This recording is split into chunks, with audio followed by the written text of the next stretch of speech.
Greetings and salutations, ledgelords, ladies, and gender-fluid friends of any persuasion. Good morning, good afternoon, or good evening, wherever you are. Welcome to Gamersledge. I am one of your hosts, Mark, and we are joined by a couple people today. First of all, co-host Matt. Hi, Matt. Hello there, everybody. How's it going? Did I talk for long enough? You did. Oh, well, then I talked. And so it went back to me. My bad. And then also joining us, special guest tonight from twitch.tv/Cyuni.ttv. It's Cyuni. Hi, Cyuni. Hello. Hi. How are we doing? Very good. We are here to talk about pop culture, news, reviews, all kinds of stuff. Before we jump into that, I do need to do my professional streamer stuff and get my housekeeping out of the way. First, want to thank the new follows on Twitter. We blew past 1,500. We're getting really close to 1,600, which is insane. At Gamersledge, if you want to follow us there for up-to-date scheduling. Thank you for all the follows on TikTok. We blew past 1,000. So appreciate all the support there. Also want to thank the new followers on Twitch. We blew past 1,350 this week, on the way to 1,400. So if you know anybody who might enjoy the shows, please do send them our way. Also need to give a giant shout out to the folks who rated this week: Ty Star Wars, Sean Graves, Light Striker 05, Fancy Francis, Kokeshi Ken Media, Ninja Jinja 07. Thank you all for the raids. Also want to thank G-Boys for the gifted subs, Fancy Francis, Lost Harlequin, Drogadan, Jimmy Julius for the sub re-ups and the bits. And then last but not least, G-Boys and the official Egg Roll TV for going way above and beyond with the crazy gifted sub hype train last night. Appreciate you guys very much.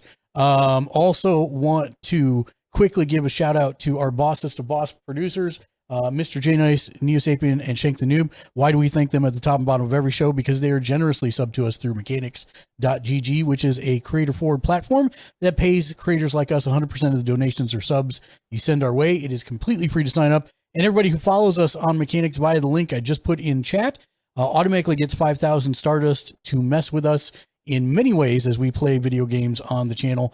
So check that out. Also, we've become an affiliate with XSplit Broadcasting Software. It's a software we've used for the last almost 10 years now. I feel it's updated constantly with new features because it is a paid product. And if you follow the link in chat, we'll get you 10% off whatever your purchase is, whether it's monthly or even the lifetime sub, which is a pretty significant chunk of change to save. We've also partnered with and are sponsored by Z League, which is a service in which you can play in Warzone, Apex, League of Legends, and Halo tournaments with actual cash prizes. And not only that, but if you play in just 5 tournaments in 1 month, you're automatically entered into a drawing to win a PS5 just for playing the games you already play and love. So check out Z League. We've got new merch up in the merch store. Don't forget that if you are subscribed to us via our Twitch stream, you automatically get discounts on your merch. Tier 3 subs get merch at cost.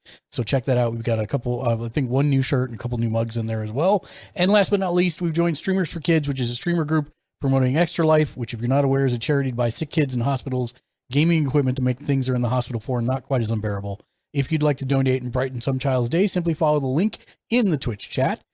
Also, don't forget to check in for 1 point in the channel point redemptions below the Twitch chat box. Twitch chat only goes back for like 5 minutes, but point redemptions show up for a week. So please do check in, and you'll get a boss point, which is our frequent flyer rewards, or our, what's the other name for that, Matt? It just left my brain. Not frequent flyer rewards, but like when you have a credit card and it gives you points. Yeah, like members Cashback rewards. Yeah, membership rewards club. Yeah. There you go. So if you check in 69 times, you can exchange those 69 boss points for a keychain of your favorite character. Drop ship right to your door. It's homemade. My wife makes them. They're awesome.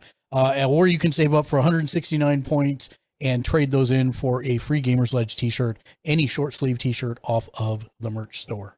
The schedule for the rest of this week: tomorrow, noon Pacific, 2 Central, 3 Eastern, on Kokeshiken Media's channel. We will be doing AEW Rampage live reactions and reviews. And then right back here on Gamersledge on Sunday at 2 p.m. Pacific, 4 Central, 5 Eastern for Sunday Streamer Tech Support.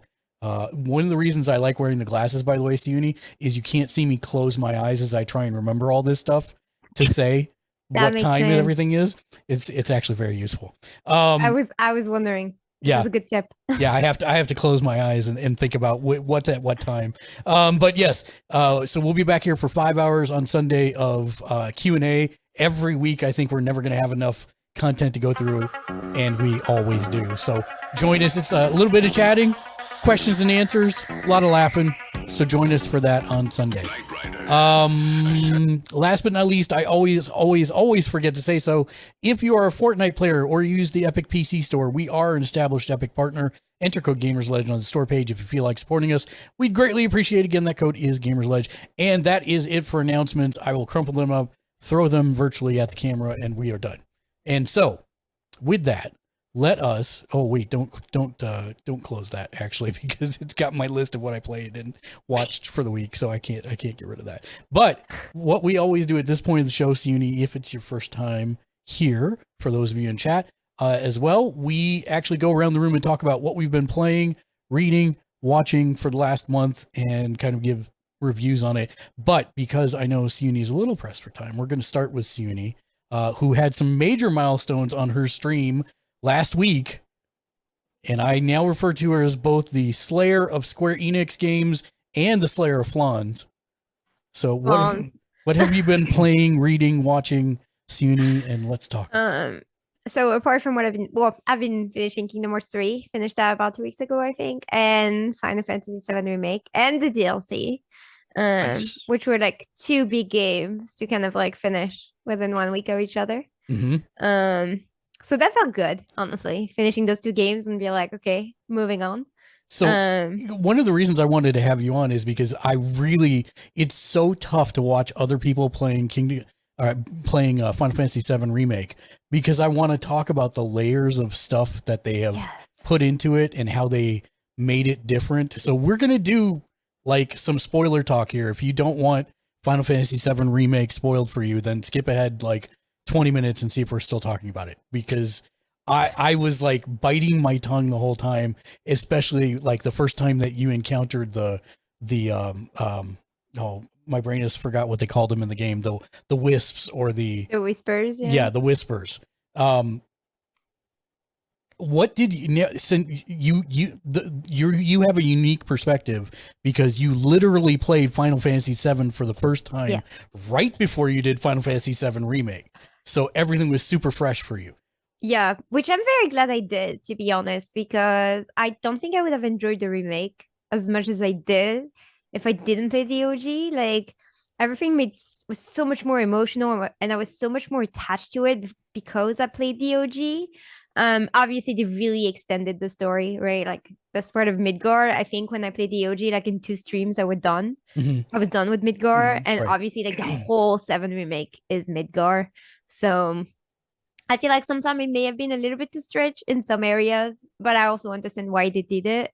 And I just loved everything about it, to be honest. Like the fact that they really expanded on some of the characters, especially like the Avalanche crew. That was amazing. The soundtrack was amazing. It was so beautiful seeing everything that we used to see, like little polygons on like 2D/3D, landscape in like this gorgeous landscape. It was absolutely amazing. I really enjoyed that. And obviously the fact that the story changed or changes at the end, which we still don't really know how it changes, but there's some changes. They're pretty big. And that makes me really, really excited for part 2. I'm because really we have excited no idea what's going to happen now. Well, I mean, this is the question that I wanted to ask, and obviously I couldn't during the whole time you were playing, is what do you feel the whispers were?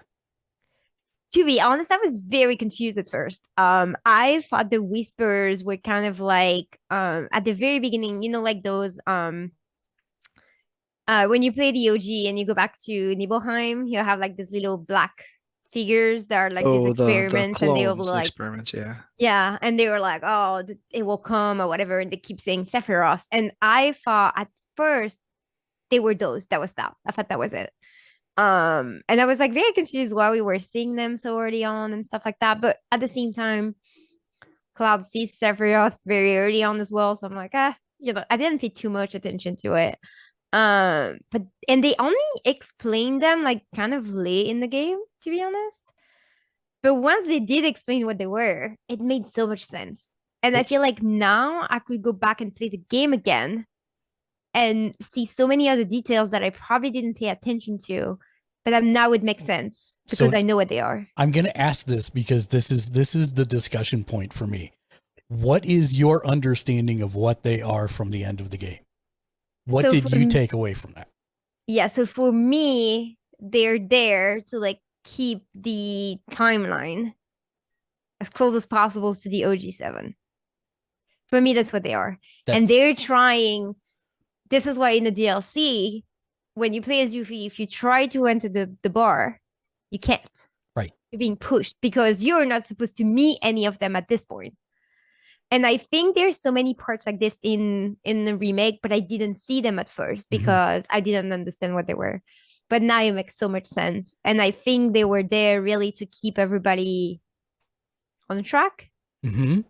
But obviously, because we defeat them or we somewhat defeat something, this is when we make a change, I'm guessing. So I actually, this is something that I went down so far of a rabbit hole after I beat the game. Like I remember that we had like these massive conversations about it. Not only is it to keep in my opinion, this is kind of what I have figured out from analyzing it and digging, is not only is it to the OG timeline, but it's actually the meta expectation of people who played Final Fantasy VII. And so by the end, when you're destroying it, it truly clears the way for, we have no idea what's going to happen next.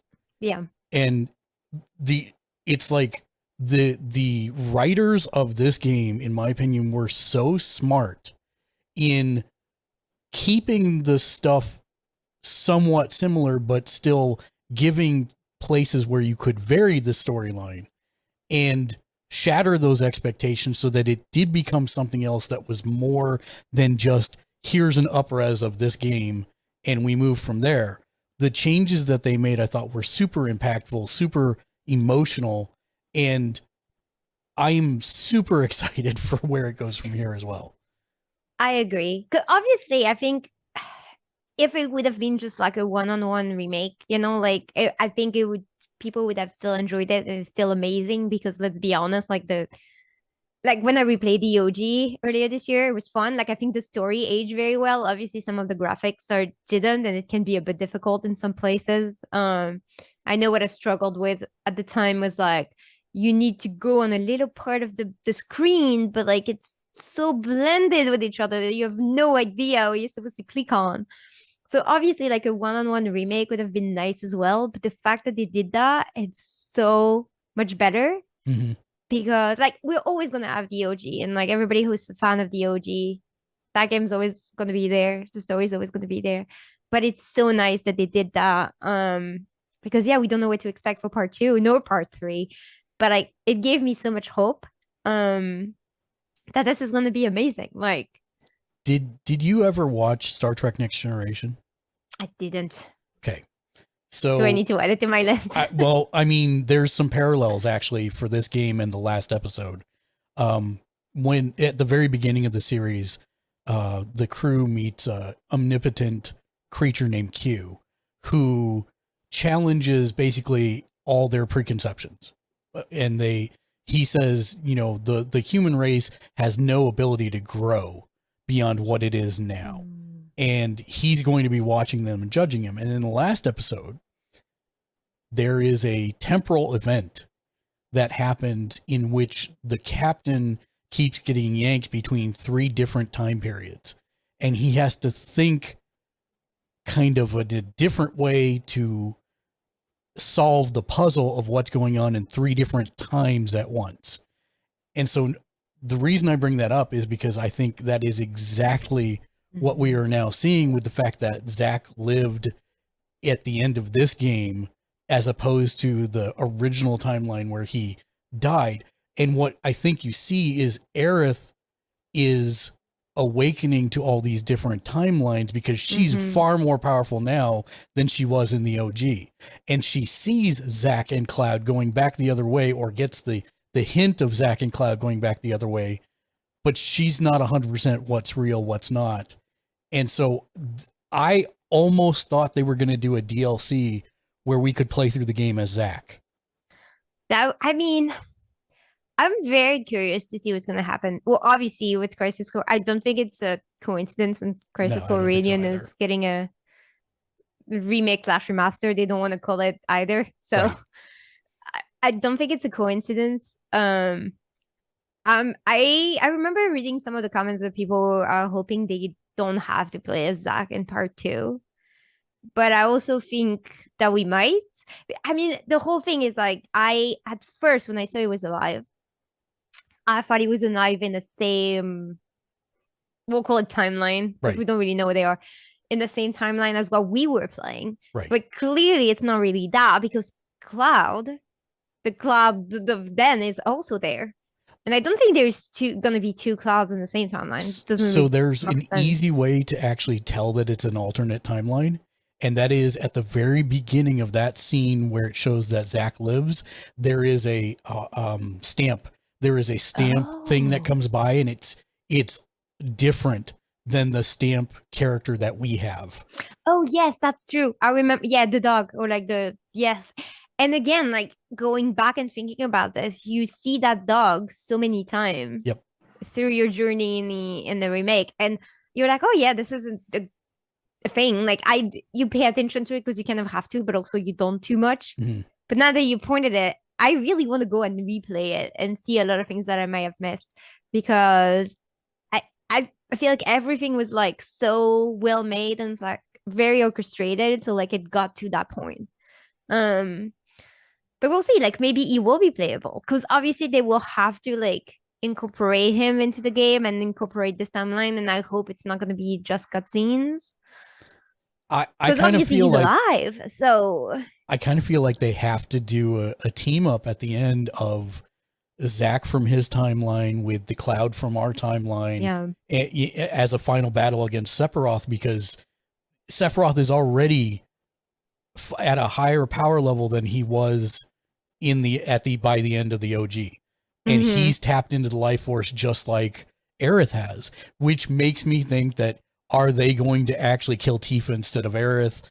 You know, all this type of stuff in that, which I will riot if they do. But oh yeah, I mean, there's just so much that can happen at this point, and we don't know. And that's what I like, because when you do the final battle, and you defeat some of this, I forgot what they called, like the main. Right. Which, by the way, if you didn't notice, are actually the brothers from Advent Children. Oh yes, you're right. And I'm glad I did watch Advent Children before I played it as well, because I was like, oh boy, there was so much content. But I'm glad I did it fully though. Like I even played Crisis Core before, which also made the whole thing so much better. But like you see like the ending of the OG, with Red and everything, and they're basically saying that this is not necessarily the ending we want. So I'm really thinking that they have some plans to like fully change it, and I really don't know what to expect at this point. No, I don't either. I'm down for whatever they have. They have my blank slate check. Oh, same. I mean, we know that they're on their way to the next city, because at the end of the DLC, there is the cutscene with them like walking on the road, and they say they're on their way to Calm, which is like the next city and stuff. So at least this is like a little bit of like similarity, but like who knows what's gonna happen after that? Because technically, once you do all this, like the map opens up much more, and this is when you're kind of able to go wherever you want. So who knows what's gonna happen? But it's very exciting. Because I feel like sometime when I was playing the remake, I would be like, okay, well, this is great, but I know exactly what's gonna happen now in some of the chapters, and it kind of takes like the whole first playthrough thing away. Yep. So it's gonna be really nice to like just not know what to expect at all. Yeah. You finished Kingdom Hearts 3 as well. It did. Well, we should clarify. You didn't just finish Kingdom Hearts 3. You did what? You did 1, 2, all the bonus content, and 3. I did them all. I played everything except for Recoded, which was one of the DS game. And now you're even done with the bonus content post Kingdom Hearts 3. Not entirely, because there's a DLC called Remind, which I didn't realize there were multiple parts to it, which I didn't know. Oh. So I finished the first part to it, and then there's another part which is actually really difficult to clear. Oh, more flans? It's worse than the flan. It's basically a boss rush mode, and it sucks. Yeah. I honestly, I've spent a lot of time in Cyuni's channel. I've never seen her lose her mind like she did with that with those flan fights. It was amazing. I like it. Like, they're not the worst mini games ever to be in a Kingdom Hearts game, but like, oh my god, it's like, and you have to like clear them all. Like, you have multiple flans per world, and you have to clear every single one of them to get one item that you need for the Ultima Keyblade, which is like the Ultima, basically the ultimate thing you can get. And I was losing my mind. I was like, this is too hard. Like, why are they making us do this? I think it March took you is one of those weird things where it feels like it should be really accessible, and to basically just play through the game, it is. But if you want to start doing any of the side questy stuff, it just like it's Dark Soulsian. I mean, it's actually worse than that, because it's just brutal. It just beats you over the head with the difficulty spike, which is just kind of weird. But I don't think I've 100%ed a single Kingdom Hearts game. I've played them all, but I don't think I've 100%ed a single one. And let me be clear. Matt is the one of us that does nothing but 100% every game, which is impressive. Which is a sickness, but also we applaud him for it. Oh yeah. I don't know how I have the patience, because me, the moment things get grindy, I'm like, I'm out. Well, but at the same time, you got the Ultima Blade, did you not? Well, I only got Ultima in Kingdom Hearts 2. That's the only game I've got Ultima in. And I haven't got Ultima in Kingdom Hearts 3 yet, because the flan was one part of the thing. And I have basically two more sort of mini game-ish thing I need to do, which I haven't done yet. And so I basically haven't cleared that second part of the DLC yet, because it's a lot of the bosses that you fight through the game, plus some extra that you have to do. But like, yeah, the difficulty, just like maybe it was there and now it's there. So you have to level up, you have to be, and it's tough. You have to grind those fights. And I know there is like a secret ending or something like that, or like a secret episode after that. So I haven't watched that yet. Maybe I'll give up and watch it on YouTube. I watched my oldest son do it, because I was just like, nope, I'm not going through this. Boss fights are my least favorite things about Kingdom Hearts games. They're just damage sponges. It all is, and they just get harder and harder and harder, and more damage and more damage and more damage. It's just like, well, okay, fine.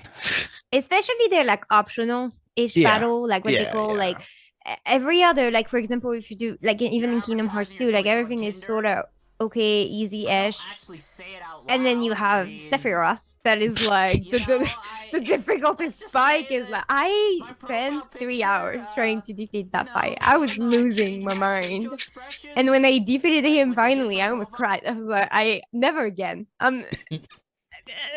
Those fights are really, really hard. Like they do, which I kind of like respect as well. Like they have the story, which is like somewhat easily. Oh, there's some like difficulty here and there, like you do have to level up and stuff, but like it's somewhat easily feasible. And then they do the secret bosses or optional bosses, and like the spike is enormous. But I also like it, because like some gamers want that, so at least it's a little bit for everyone. See, I have a foundational issue with Kingdom Hearts, and that's that it started with Final Fantasy characters in 1 and then transitioned away from that completely after 2 to the rest of the Disney stuff. And so it's like I lost my will to want to play. I mean, some of the worlds are cool, but I still have not touched 3 at all. And I'm not sure if I'm going to. Of course, they did make all of it free on PSN this month. They Yeah. did, yeah. And so I'm like, okay, I've been waiting. I said when the full collection gets down to $20, I would buy it. And of course it hasn't gotten down to that low yet, because they had but now it's free. And it's like, I don't have time for this. I don't have a super interest in it other than curiosity to see what the different worlds are. But I mean, would you recommend it for somebody who has played 1 and 2 but aren't that into it now? So the thing is, obviously there's so much criticism about 3, and everybody, in my chat, it was always people either loved it or hated it. Like there was no middle ground. It was just one or the other. So I kind of went into it with like very low expectation. But I think obviously there was the huge, wait between 2 and 3, and I think a lot of people who didn't play anything else after 2, like you waited all these years, so you expect something so amazing and you're probably disappointed. But I think the issue, and that's the problem I think with Kingdom Hearts, that makes it very difficult for new people to come in at this point, is there's so much lore in everything, in absolutely everything. I mean, it strikes me as Metal Gear Solid-esque, levels probably of lore. Worse. Yeah, if you're not caught up, then you're gonna get lost very quickly. So before I do recommend to anyone who do want to play 3 eventually, but if you only play 1 and 2, which is fine, I do recommend playing or at least catching up with Birth by Sleep. I think it's a very, very important game to have played / know before going into KH3. And if you haven't played it, and you should really watch at least watch a summary of I always get the number wrong. 362 divided by 940, whatever it is, divided by square root of pi. And they made just a movie of that. So like in the collection, the 358 over 2 days is not a game anymore. It's just like the cutscenes. It's the video. So at least you can just watch that. I ended up playing that game because I really, really wanted to play it, because we know I love Axel, so I was like, I gotta play the game. That's my son's favorite character too. Axel. I love him. I was like, I gotta play the game. But yeah, that one is important. But I think if you pressed for time and you only have one game you need to do before KH3, I still recommend doing Birth by Sleep. Okay. And just go into Birth by Sleep knowing it's 3 playthroughs. It's 3 different characters, 1 playthrough each. Okay. But it's relatively fast. Like the world are pretty, short, like short, and it's really nice. Like I actually really enjoyed Birth by Sleep, but yes, it is a bit tedious because you have to like play it as the. I played it way longer than it required. See previous statement about compulsion issues. That Birth by Sleep, honestly, all around favorite game. Yeah. Like they mastered the battle system in that one, and then they abandoned it. I cannot understand why they did that, but no, it's story wise, lore wise. If you're going to get into the core of the Kingdom Hearts characters and not so much worry about, again, it kind of regrounds you away from the Final Fantasy stuff, unfortunately. But as far as the core lore that you need to know to understand the payoffs in 3, Birth by Sleep is key. And oddly enough, that stupid mobile game that I never played, there's a lot that ties into that, but that's dead now, I think, isn't it? Well, they have. So I was watching a mobile game on when I live streamed. That was a game I was watching. There was what was the name? Union X or Union Cross? Yeah, Union Cross. Yeah. It is important, but I feel like for people, obviously, if you have time, I recommend just at least being familiar with everything. That's the easiest. This actually sounds like the most impenetrable box of lore for any video game series I know of. Like it's intimidating for somebody who's really not already ingrained in it. The collection does have a video of the core elements of the original pre-expansion Union Cross on that too, though, doesn't it? Yeah, the back cover. Yeah, the back cover. Yeah, get the master, get the Master of Masters and all that stuff. But that stuff is not included in the free PlayStation Plus stuff, correct? No, it is. It is. Cover is. 2. I think it's part of 2.8. 2.8. Yeah. Okay. Great. Because I'm still thinking about doing it, but I'm like, I guess what I want to know from you, Cyuni, is Final Fantasy VII Remake and Intergrade. As somebody who did play the OG and then played why am I saying Chrono Cross? The Zack remake game, the Zack One game. day. Crisis Core. Crisis Core. As somebody who then played Crisis Core and then played Final Fantasy VII Remake and then integrated with Yuffie, what score would you give Final Fantasy VII Remake out of 10? Ooh. I would probably go for like a 9.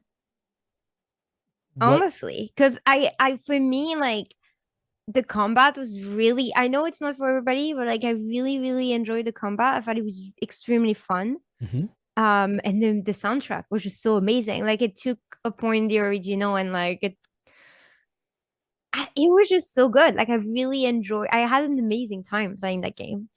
Even though I knew the story and I knew somewhat how it was gonna go. Like, it was truly, truly amazing. And obviously having played DOG and Crisis Core made it so much better for me, I think. My experience probably would have been very different if I didn't. See, and I'm I am advanced in years enough to the point that I played 7 when it came out in college.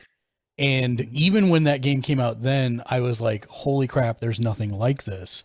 And there's probably not going to be, you know, to this level or this kind of change. Because it was the first one that went to 3D. Also, welcome to Talking Muffin.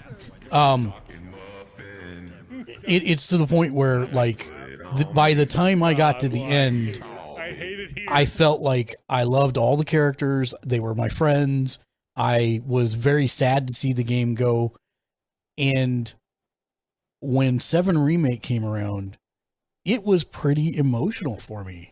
Like, even like the day that they showed when we were watching E3 in a movie theater, and they put the trailer up for Final Fantasy VII Remake, I lost my freaking mind. Because I totally thought that it was 100%.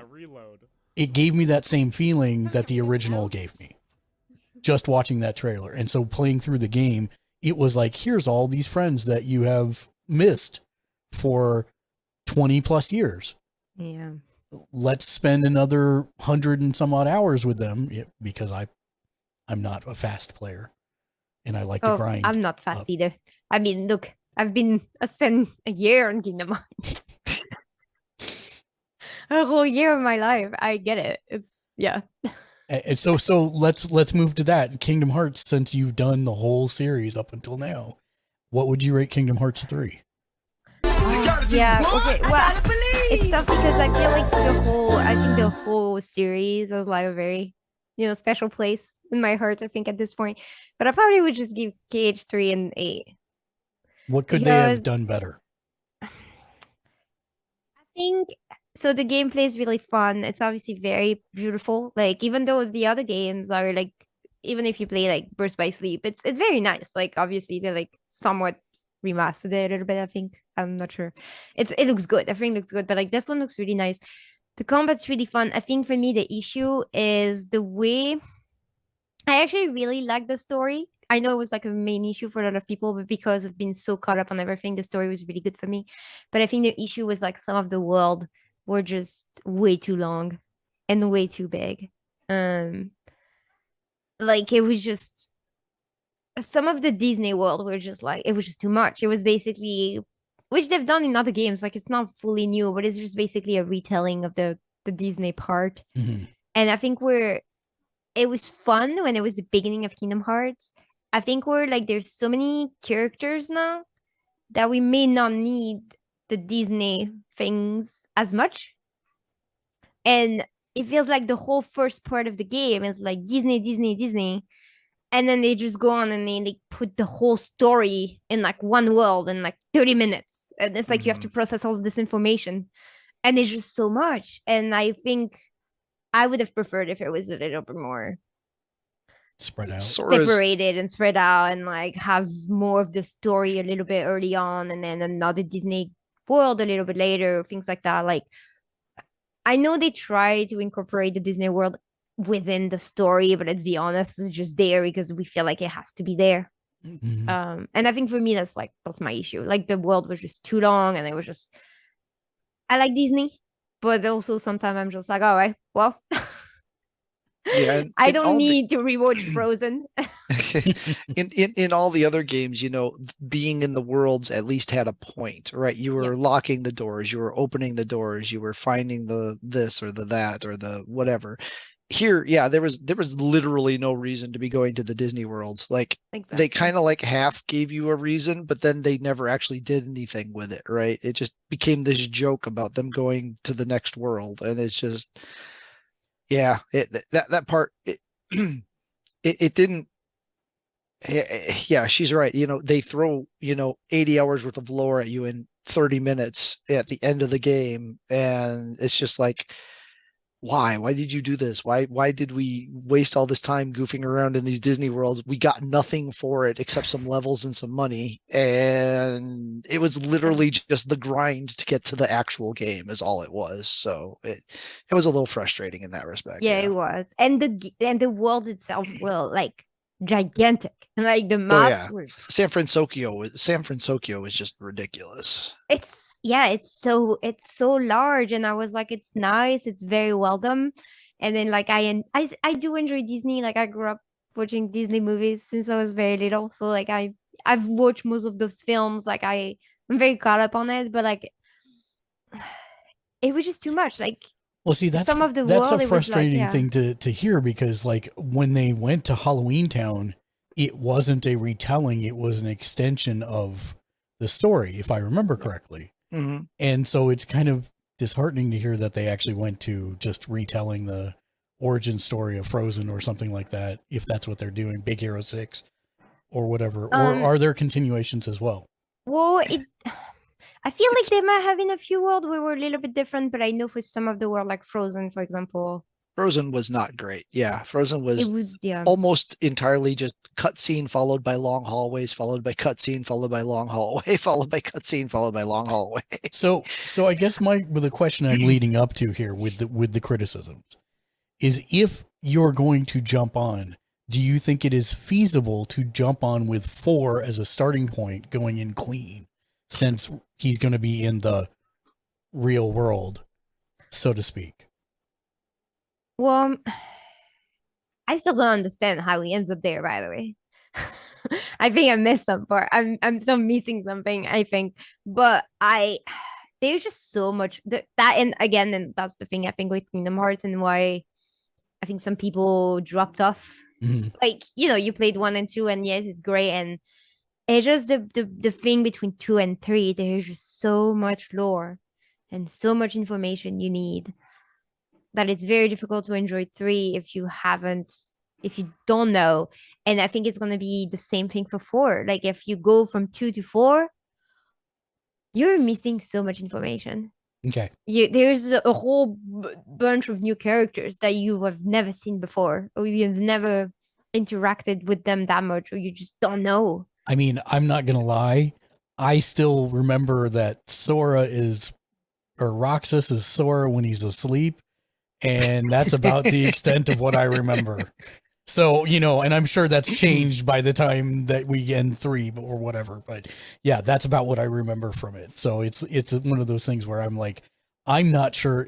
Am I going to have to go back to 1 and play 1 and start all over again? I kind of feel like I'm going to need to, if I want to experience the whole thing and understand it. Yeah. Or watch a YouTube video that recaps the whole thing. Whatever time you have. Like I don't think, like I will never be like, oh, you have to play all the games before you play 3 or whatever. Like you do whatever you want to do / the time you have.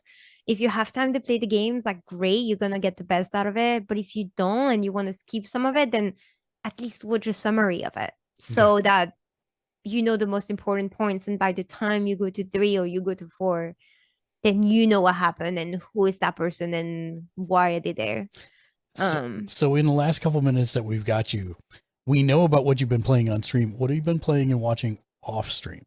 So yeah, I've been playing lots of Pokemon recently. Like it just got out. Is it a week already, right? Yeah, just a week. Yeah, a week. So I've obviously we've all seen the issues, but the gameplay a little bit, it does lag a lot, but it's a really, really fun game. It's so different from some of the other Pokemon games. I'm loving it. the fact that it's open world and you can go wherever you want, whenever you want.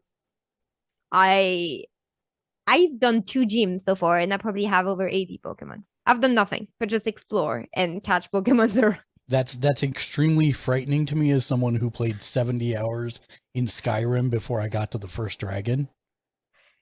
Yeah. Well, so there's still like a little bit of a story, and like before you can fully access the whole map, you have some sort of like, we'll call it tutorial-ish introduction that you have to go through.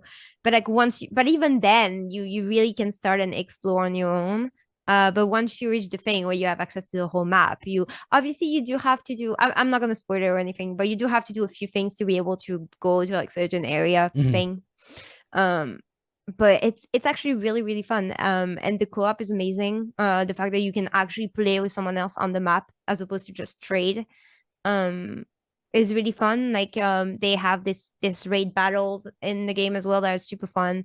So I've been playing lots of that, honestly. And I think I might actually finish this one because for some reason I've never finished a Pokemon game in my life. So one of my questions that I had seen a little bit of Arceus. I don't know if that's the correct way to say it. Arceus, whatever it was. Yeah. I still don't know. Yeah, I don't know either. So that's why I'm like, I should probably preface, I don't know how to say that. And one of the things I did like about it was like you used the Pokemon you collected to like fly up to certain regions, or is there any of that in this game, or is it more the traditional, you're just walking everywhere? You do have a Pokemon you use to get around. Okay. I just don't want to say too much. No, I think that's I will fine. get into the story / spoiler, and I think, well, there's not that much you can spoil with still, but there is a Pokemon you. Okay, great. Something you get to like. Because I thought that was a really smart thing that they did in Arceus that I wanted to see continue on in the series, but I wasn't sure if it had or not. So no spoilers necessary. Yes. We are generally always a spoiler-free zone unless we signpost it greatly. And since it's only a week out, we obviously don't want to spoil too much. But I'm glad to know that they kept some of that at least. Yeah, it has been really fun. Like if you're thinking about playing it but you haven't yet, or you had doubts or anything like that, I do recommend it. Like I think if the story / the gameplay like didn't grab me with the issues it's been having, I would have dropped the game. What is it you said, Matt, about the issues that Nintendo knows how to use their? Oh, it's called the Nintendo Pass. They get a pass on, anything that would kill any other game. They just, because it's exclusive, right? You can't get that experience anywhere else or do it anywhere else. And they get things that are just fun enough that, when you're playing it, it's okay. I mean, you can learn to adapt to it, but like watching Mitchell play it on TV, it's like every time the camera turns, and you turn around too quick and half of the screen isn't loaded in, and then all of a sudden it pops in, and Pokemon will literally appear like they pop in right as you're running into them, which initiates a battle. So they were there the whole time, you just couldn't see them until you actually run into them. So I mean, I'm way behind you. I'm only at the first Poke Center, but yeah, I played for like 3 hours just catching and fighting every Pokemon between the lighthouse and the first Poke Center. So I did do that too, and it's just so fun. Like like I think they're going into the right direction. I didn't play all the Pokemon games. Like I played Yellow when I was very little, and then I didn't play anything until last year when I picked up Diamond. And then I played Arceus. But like it was, I feel like even though I hadn't played in so many years, like it wasn't too hard to get back into it, or like it just felt very similar to what I had played before. I mean, the core system hasn't changed, right? I mean, the core system's still there. You've got you always have the add-on, this one, I forget what it's called, but the thing where they get the crystal armor and stuff, and so that's the thing here, where it's Gigantamaxing in the last one and stuff, and so there's always some gimmick, but the core game itself really is not changed, really. I mean, there's improvements, there's enhancements, there's and I've honestly, this is the first Pokemon game I've ever played. My kids have played like all of them, so it's always been around and I've seen it and I've done it, but I've never actually sat down and played one. So he talked me into actually sitting down and playing this one. I do wish they had I do wish the graphics experience was better. That's my main thing too. Do you think they'll it's- patch it's- it? I mean, I would think they're gonna have to, right? I don't know. Well, I think they'll probably patch the lag and like some sort of the issues, but like even if you just look at Arceus versus this one, I felt like Arceus was so much prettier. Mhm.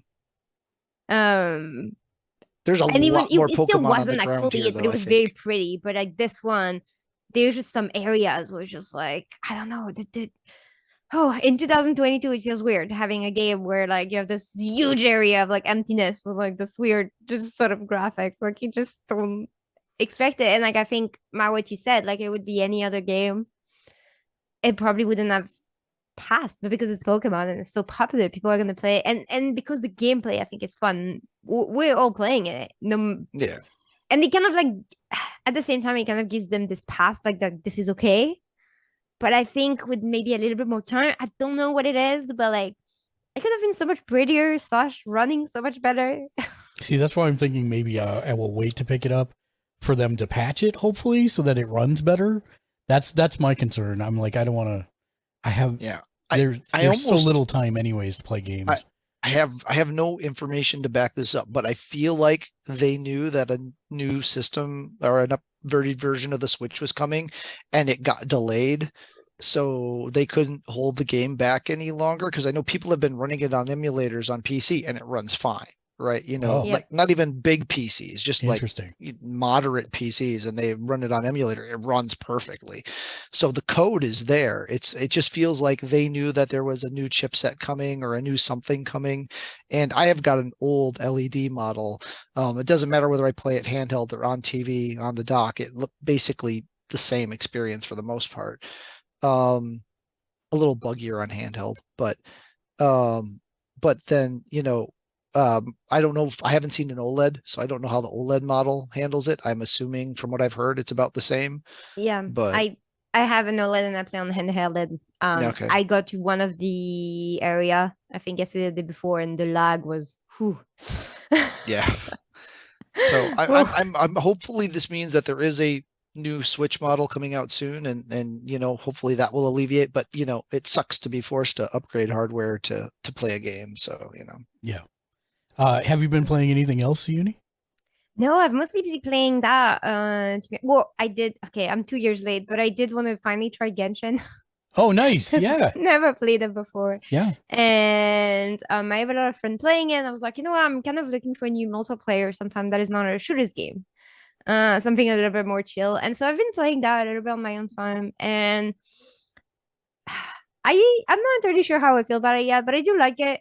Obviously, it's a free game. So I feel like a lot of the things you have to do, it gets very grindy. hmm And some of the side quests are a bit long, but I get it. Like this is just a part of the game. But it's been actually really nice. Like the music is very, very beautiful. hmm And it's been like super relaxing to play. It's a lot like Breath of the Wild, let's be honest. What are you playing it on, out of curiosity? I'm playing on PC. Oh, okay. I know I could have played it on mobile, but I didn't want it. I really wanted to play on PC. I would have loved to play on the console, like handheld, but I know I have no idea if I'll ever come to the Switch at this point.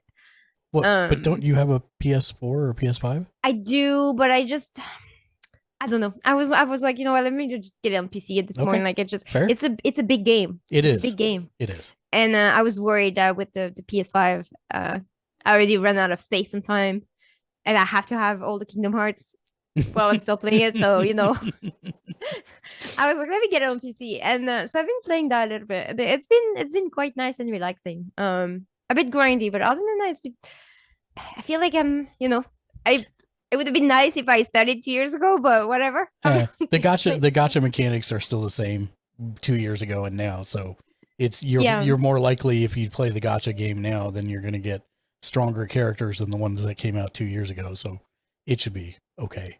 Yeah, I haven't. I want to save, I think, for specific characters. I still don't understand exactly how it works, but I'm gonna try to. I just want a new game to like potentially play with friends. So I've been like playing on my own to unlock multiplayer because there's a bit of a Right. playthrough you have to do before you get there. But like I started honestly, I think last week, and I'm almost already unlocked multiplayer, and I haven't played that much. So Nice. yeah, Nice. it's been fun. Have you been watching anything of note? That I'm watching the latest season of The Crown. oh, on Netflix. nice. The wife watches it religiously. She saw it came out, but we haven't had time for her to sit down and watch it, so she hasn't watched it yet. But she's chomping at the bit about it. Well, whenever you have time, I really like that show. It's very well done. It's beautifully written, and it's been fun. Like we watched an episode last night, and it was already episode 8. And I was like, really already? I'm not gonna need more. I really like it. So it's been fun. And Matt, I don't know if you're aware, but Matt Smith actually plays the husband of the Queen in 1 or 2 seasons, if I remember right. I think it was season 1 and 2. Yeah. Yeah. Oh wow. So just FYI, it might be a reason for you to watch. Cool. Season 1 and 2 is really good. Like, cause they change actors basically. I think every 2 seasons. Yeah, Season I think 5, that's right. They change actors every 2 seasons to like go up with the age of the age people without like aging they up, but like they actually cast a new actor. So I feel like when you go from season 2 to 3, it was a bit jarring seeing completely new actors, but you get used to it. But like season 1 and 2 was really, really good. I really enjoyed it. And anything else that you've been watching? No, that's the only show I've been watching lately. I haven't been really good at keeping up with shows, I'm not gonna lie. So if you have any recommendation of things I've been missing. Well, I mean, I'm going to talk about it in mine, but understand if you have to go. We want to respect your time, 100%. But do you watch anime? Okay, I've only watched Jujutsu Kaisen.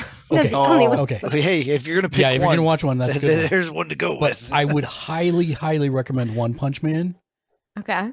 Because it is a deconstruction of the entire anime genre, superhero genre, all of it, and it is very it's very funny, and I want to say what it is. It knows what it is, and it is very. There's only 2 seasons, and they're short. But the basic gist of it is: what if the main character of your video game started at max level? Started the entire adventure at max level. I like that. It's in other words, he's really bored. So it's kind of interesting. He can do anything he wants, yeah. Okay. Yeah, and it's like what is there to live for at that point? And it's an interesting evolution. But yeah, that's something I'd check out. I've been wanting to watch more, so I will I'll definitely add that to my list. It's an easy watch. It's a little crazy, but it's an easy watch in terms of like you don't have to know anything to or have seen anything else to watch it. But that's a really good one that I'd recommend because I just finished rewatching both of them myself. So thank you. I'll definitely look it up because I've been looking for something new. I really like JJK. I really loved it. Like I was like I'd never really like watched a full anime before, and that was the first one I watched, and I was like, oh my god, I need more. Have you watched the movie too? I haven't yet, but I know it's on it's available now, so I can watch it. Yeah. So I do want to do that, and I want to watch it before season 2 comes out. I wanted to rewatch season 1 as well, so I might just do that too because I really enjoyed it. Yeah, I'd say we definitely want to watch it before season 2 because I have a feeling stuff from the movie is going to come back and tie into what goes on in season 2. That's good to know. I'll definitely watch it before. Anime is like one of those things that I really enjoy because there's so many different flavors of it. You've got hardcore action, you've got romance, you've got slice of life stuff, you've got the isekai, which is, person transported from another world into a different place. Since I know you like video games, I would recommend one anime that just came out a while back called Black Summoner. Okay. And I'm making notes. The basic gist of that one is that somebody gets summoned from their world and they manage to talk the goddess of reincarnation into giving them extra XP points for sacrificing all their memories of their previous life. Oh, that's interesting. And so it's kind of like a little bit D&D, a little bit video gamey, but it's very interesting. But yeah, the original series of Sword Art Online might be of interest too. Very, very much so. It's about people who get trapped in a video game, and if they die in the game, they die in real life. Oh my god, which one is this one? Sword Art Online. It's Ken's favorite anime series of all time. Well, now I have things to watch, so I won't be... Not that I was bored, but I love it. Trust me. Matt already accuses me of time compression. Like Mhm. I live in one of those Goku training modules to watch all the stuff I do and stuff. He's going to be very surprised. My list is very small this week or this month, I should say. Is Yeah, it? it's been a month since we've done the shows. Yeah. But So- there is so much. There is so many games too. Like, Oh, and there's yeah. Crisis Core coming out very soon. Gotta be ready. I'm skipping it. I can't. They did say that they improved. Like I watched a couple guys who Oh yeah, you said you had were been skipping critical about it, who were critical of the first game and actually got hands on with the new one, and they said they have improved a lot of those systems so that the combat feels better. But even Yeah. so, I already played through it once. I don't think I mean that's one I don't feel bad about. Skipping. You know, just getting a refresher YouTube video for the story because But aren't you a little bit curious as to is the ending gonna be different? I don't think it's going to be. Because I think it's literally meant. I don't know. It could be. It could be because it does seem to be part of the Final Fantasy VII remake stuff. But Yeah. am I willing to plunk down $50 just to find out if the ending's different? Maybe not so much. Yeah. I get would that. definitely say if you've never played it, Oh yeah. you definitely. should play it because it is actually like the first half of the game was a little rough in terms of getting up to speed, but by the time it hit the midpoint, it was rolling pretty well with the story and it was going well. And you kind of at that point you have a handle on the RNG system for the combat and everything, and it does look damn pretty. I mean, from what I've seen, like of the summons and stuff, it looks amazing. But if you have played it, I figure you can probably skip it if you want to. If you want to re-experience it to go into Final Fantasy Remake, Final Fantasy VII Remake Part 2 fresh with the story so that you know what the differences are, then I think that's going to be one of the key factors. I may pick it up. I don't know. I'm still like waffling on it. I can't decide. I just don't know when I would play it. And that's kind of like because we go through so many different games in a year on the channel, I don't feel like I can like spend a lot of time on old games. And so it's really hard for me, especially single player games, which I envy you in a way because you do almost all single player games, but it's like there's 11 of us. And if I can get a couple guys or people in for that, then I feel like that's more of our native environment in multiplayer as opposed to just doing me playing a single player game. I'm not great at talking to myself, unlike Eggroll. Eggroll's great at it. You're great at it. I thrive by having friends surround me, even if they're just on VC. And so it's like that's a huge difference between our channels, and I think that's why I really do like spending time in your channel because I get to see somebody else enjoying these single player games that I enjoyed. So yeah, if by the way, if you're not following Cyuni, you need to do so. I meant to give you a shout out earlier. Let me give you one. Thank you. But Of yeah, course. no, I totally get that. It's like I mean, it's a time investment, like especially if you want to go through it. Like I ended up loving first playthroughs on stream, and I get very invested, so I want to know all the lore and everything. But like, it takes a lot of time, especially if you want to enjoy the game and not rush through it. I'm still really excited about a reunion. I think I'll play. I don't think I'll play right away though, because I just played the other one. Like we just finished it in August, and I it's super fresh in my head, and I've been playing so much of like the 7 universe that I kind of also want to have a little change, or like play a different Final Fantasy and know another story than just 7. So I might wait a little bit, but I'm still really excited about it because I do love Zack. So. But now wait, you have not played. Which ones have you not played yet? Of Final Fantasy, Yeah. all of them. I've only played 7. You've only played 7. Only 7. 7 in Crisis Core. 7 in And Crisis. Crisis and 7 remake. That's all I've done. Wait a minute. Did you never went back and played any of the other 7 games then, correct? Like the No. one starring Vincent or No, I didn't do that one. Okay. I know Well, it's a little you're not bit missing different. anything, by the way. Yeah. It's not a great game. That's Yeah, what But it that's what does, people have oddly asked enough, me, have and- ties into Remake. It does have, yeah, into Grade. it has some story stuff, but like as a game, it's not very good. Oh, yeah. Yeah. But I'm like, oh yeah, but if he has lore, no, no. But I probably won't play that one, or maybe I'll I was shaking on it, and like there's some pretty like cheap copies on eBay, so I might eventually get a cheap copy somewhere and try. But I've seen some people play it, and like I don't think it's.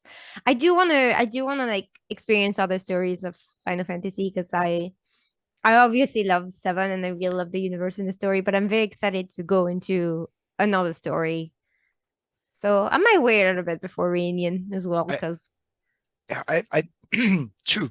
What little bit I know about you now, I think you'd be interested in 16. I don't know if you've watched any of the stuff on Final Mhm. Fantasy 16, which is I watched the upcoming. trailer, yeah. But yeah, I've been playing 14, which is the MMO with Mhm. my oldest, and it's the same game same core game crew that does 14 is doing 16.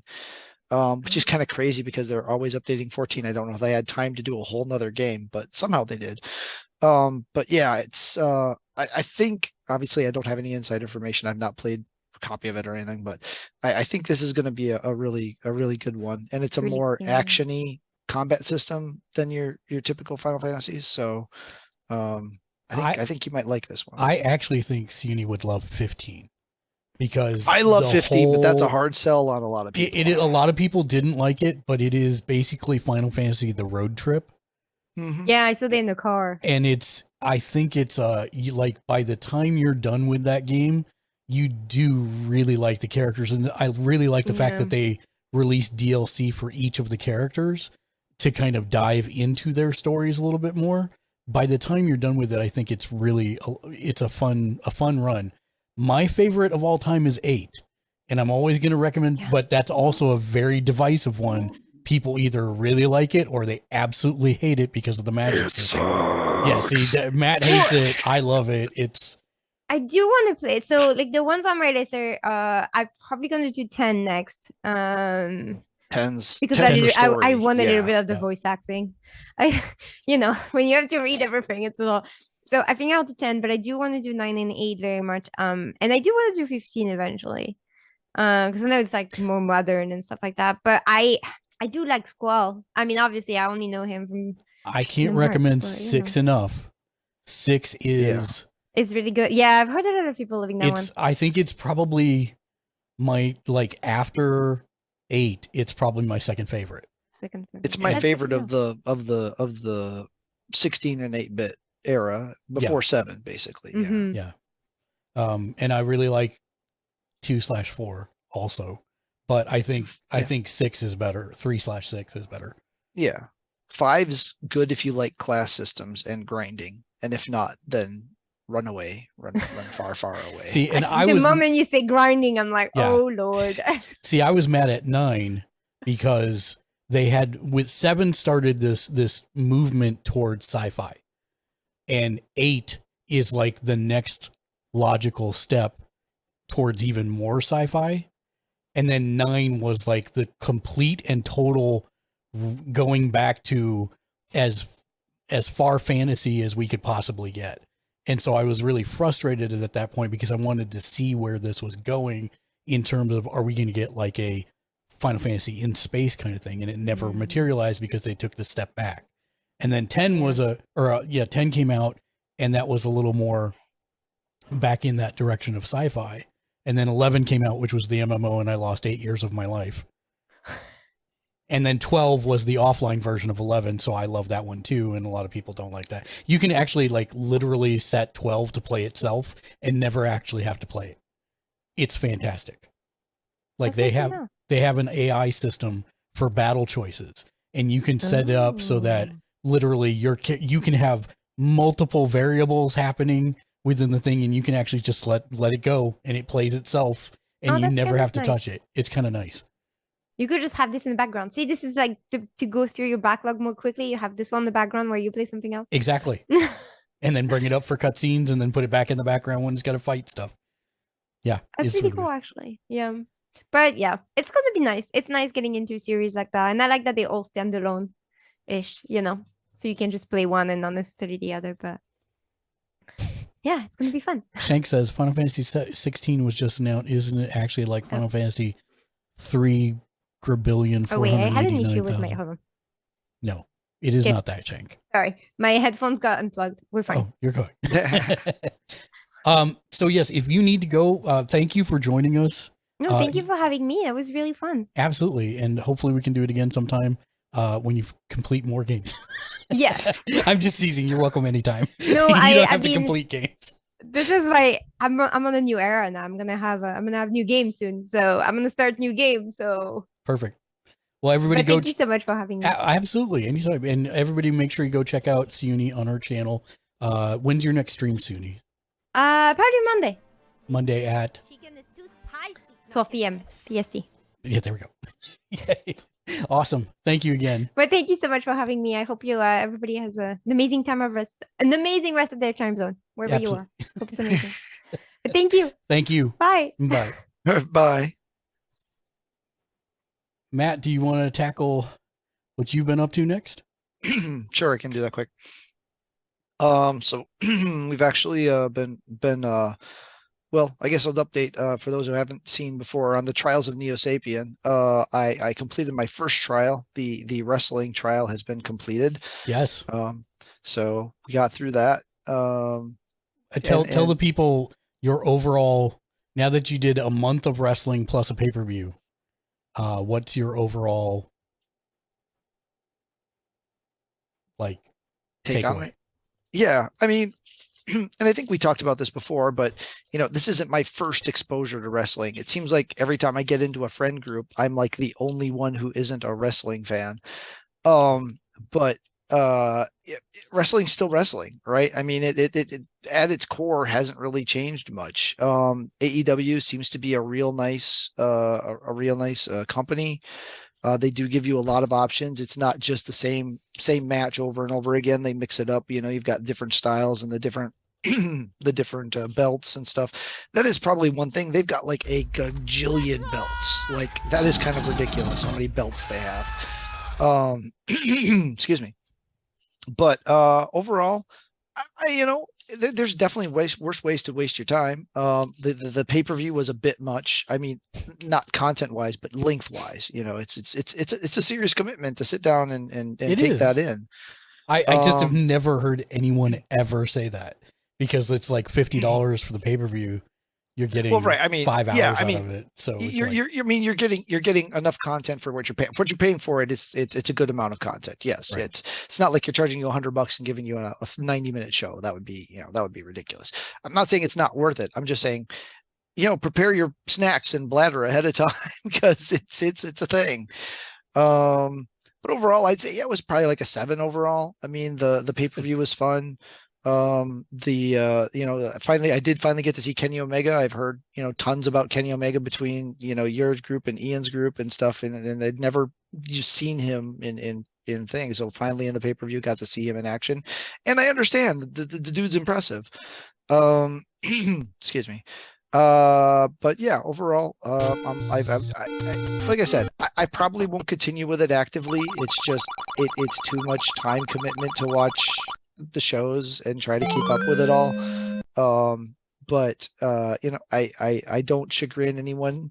The performers that do a really good job, I appreciate. There's some matches where it's just like, okay, come on. I mean, sometimes with the moves, it's just like, okay, come on, yeah, we can see what you're doing here. But I actually like the faster styles better because you see less of the help. Right, it's frenetic. It keeps moving, and it's there, but you don't see it. It's one of those guys picks somebody up for a suplex and holds them there for like 6 seconds. You're like, okay, this is ridiculous. Come on, no one would be held like that. They have to hold themselves perfectly straight for this to work. Wiggle either way, and you're both going tumbling over. I kind of like. I'm a little whenever we do the New Japan watch along for the big Tokyo Dome show this year, I do want to invite you to that because it's strong style and it's still looked at as an actual sport over there. I don't want to say there's less of that because sometimes stalling suplexes are a thing, but it's more harder hitting, more contact. It looks realer, if that makes sense. Right. So I'm wondering if you might enjoy that more. So when we do that pay-per-view, I will definitely invite you for that. All right, I'll be down to give that a try. But yeah, overall, not terrible. Good. Unlike the Draco, which is the storyline that Dave picked for me to read in Uncanny X-Men. Wow, I've made it 3 issues, and that was all I could stomach before I. What number is this? 478. Okay, that's why. Because I stopped like somewhere around 400, and I never like read that between 400 and basically the beginning of the current arc that they started. So I'm missing a bunch of that stuff. So yeah, I mean it's I mean I've never heard of any of these folks that are on the book, which doesn't mean anything because I'm far from an encyclopedic knowledge on artists and writers of any period. But I don't know if it was it was around the time, I think early 90s, when they were going through the bankruptcy stuff, right? And so I'm sure they were trying to cut costs. They were trying to get things as cost efficient as possible. But I mean, dialogue is just and the art style. I try not to critique art styles because I get it. Some art styles are just not for some people, right? There are just some art styles I will never appreciate. Doesn't mean it's bad. Doesn't mean it's well, unless it's Liefeld. Well, yeah. Then it's actually bad. Yeah. But I mean, I literally thought a character was Beast until somebody called him Wolverine. I thought he just was furry in this story arc for some reason. So, wow. Yeah. I don't know. Is the artwork Liefeld bad? No, it's different. It's that period right before what I call the indie style became the in thing, the Walking Dead and a lot of the Image books had that kind of look to them, right? Yeah. There was that super liney thing, right? Where it was just a bunch of lines. Mm-hmm. Yep. And then there's some color in there and then some more lines. No, I don't like that. Yeah, it's that style, right? And it's not even a great execution. Sorry, artist person who worked on that book. This is my personal opinion as a consumer, not as an artist. I'm not saying it's easy to do. I'm just saying it doesn't look like a lot of love was put into it. Let's just put it that way. How many of these do you need to read? Let me find the issue count. I think it's a 6 or 7 parter. Give me a second. And you couldn't do it after reading 3. That's amazing. 10, 11, 12, 13, 14. Yeah, it's a 6 parter. So I'm halfway through. I needed a break. I had to do something that was fun. Actually, yeah, that was good content. I was just like, oh, it doesn't help. I'm reading it, I'm reading it on a device too. So, I don't have the books. I'm one of those weird old school snobs. I like the books in my hands. But I wasn't going to go buy the books just to do this. So watching 4 weeks of trial number 1, watching 4 weeks of AEW Dynamite and a pay-per-view, done. Number 2, bad comic selected by Dave, half done. Number 3, selected by Joe, TikTok dance, the Renegade Dance Challenge. Yeah, I gotta even go find out what that is. That was a Renegade, right? So yeah, I gotta go back and look it up. I haven't started that one yet. I'll probably do it over Christmas break while Eve's home to help me do Nice. All right, 4, Keegan selected anime that you must suffer through. I just got the name back again. I will probably start that this weekend. Okay, and then after all those are done, the 5th and final trial will be the community watch along with Matt of watching Manos, The Hand of Fate, arguably, subjectively, the worst movie ever made. Should be fun. It should be something. There'll be lots of commentary. Let's just put it that way. There will be lots of commentary. Yeah. Well, good. You're well on your way. So then on to the normal stuff. We've actually been on a bit of a movie kick the last few days, but we watched Free Guy, which was way better than I expected. It's a solid 7.5. I thought it was decent. It's enjoyable. It's Ryan Reynolds playing that character that Ryan Reynolds plays. So so that's if you like that, then you're gonna be happy here. Yeah, and the lead female actor, I forget what else that it was the other big thing that she's been in, but she did a great job in that too. So, but yeah, it's a nice family movie. There is some language, so real little ones. If you got a problem with that, there's a bit of language in there, but it is PG-13, so it keeps into that line. Then we watched Disenchanted because Enchanted is one of my daughter's favorite movies ever of all time, and yeah, that didn't need to be made.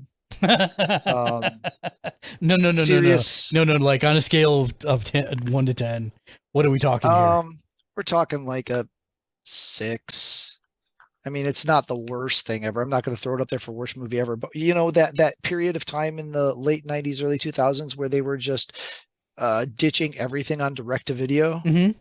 Yeah, that's about the level of quality to expect. Wow. Because I saw the ads for that, and I didn't even put together that it was tied to Enchanted. Mm-hmm. And I was like, oh, this kind of looks interesting. I want to see what it is. And then I later somewhere I read a website that connected the dots in my brain, and it was like, oh, this is like just like a sequel to Enchanted. Yeah. Okay, great. Yeah. So I mean, there's some good there. It's not all bad. If you did watch Hocus Pocus 2, expect about that. Not as good as the original, not terrible. Too many songs. And they were all like the same song. No one ever in a Disney thing. That's horrible if that's the case. Yeah, it felt for me it was too many songs, or not enough good songs. Maybe that's a better placement. Sure. Maybe that's a better placement of the phrase. There's a couple real good ones, real good, emotion express, progression of the story, but the other 1 second. I'll get rid of this cold one day. But yeah, and then we just watched right before the show here, Lightspeed, which is the movie based on the toy, based on the movie, based on the the movie that Andy went to see that inspired him to buy the Buzz Lightyear toy. It's really good. I enjoyed it. It's a solid 7.5, 8. I mean, it's not like the best thing ever, but it's a solid, enjoyable little action movie. So yeah, again, those are all on Disney Plus. I just realized.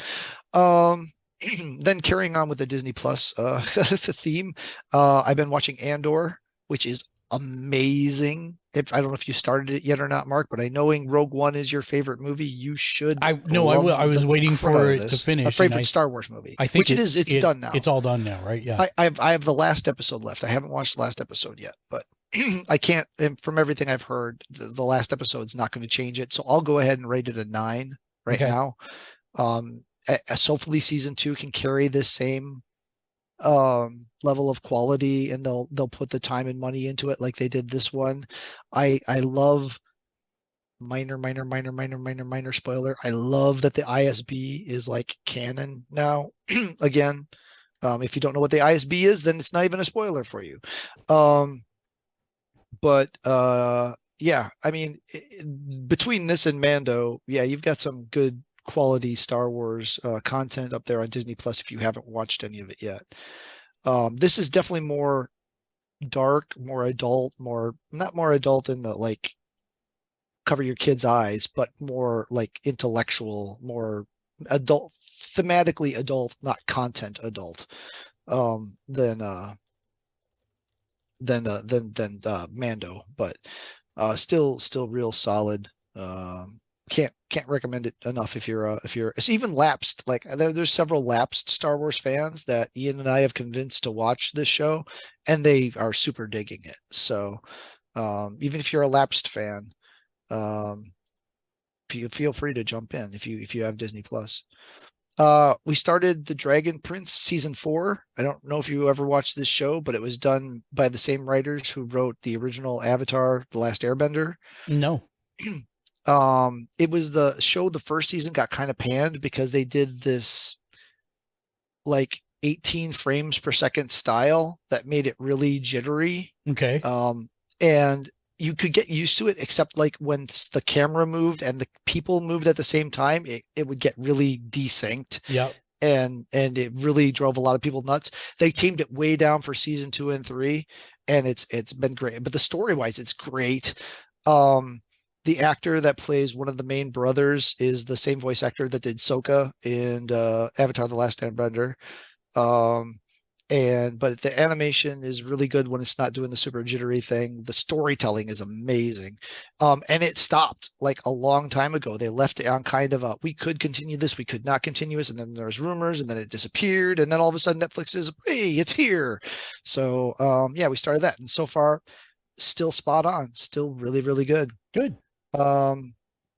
Still watching The Rookie, still watching Quantum Leap, got caught up on that. I'm on board. I'm on board. Are you on board with the very end and what? Yeah. Why, yeah. I kind of think that puts it. It explains the slingshot, what he's doing with the slingshot. Yes, and I think it's interesting because I feel like it puts a reason for them to have the current story in there. Right. Yeah. Which I hope it does well in the ratings because I'm interested to see where this goes. Yeah. Yeah, well, we got 6 more episodes right after the winter break, because they already have 12 in the bag, or are they doing 18? They're doing 18. 18. Oh, hi, so Mark. Yeah, so we've got 12 more to come after the winter break. Oh, hi, Tiny Painting Desk. It's a tiny painting desk. And then on the anime front, caught up on Chainsaw Man, which is just a bizarre show, but I'm enjoying it. But you are enjoying it. I am enjoying it, yes. Sometimes it gets a little bit, okay, come on, let's go, because it's heavy with the fan service. Let's put it that way.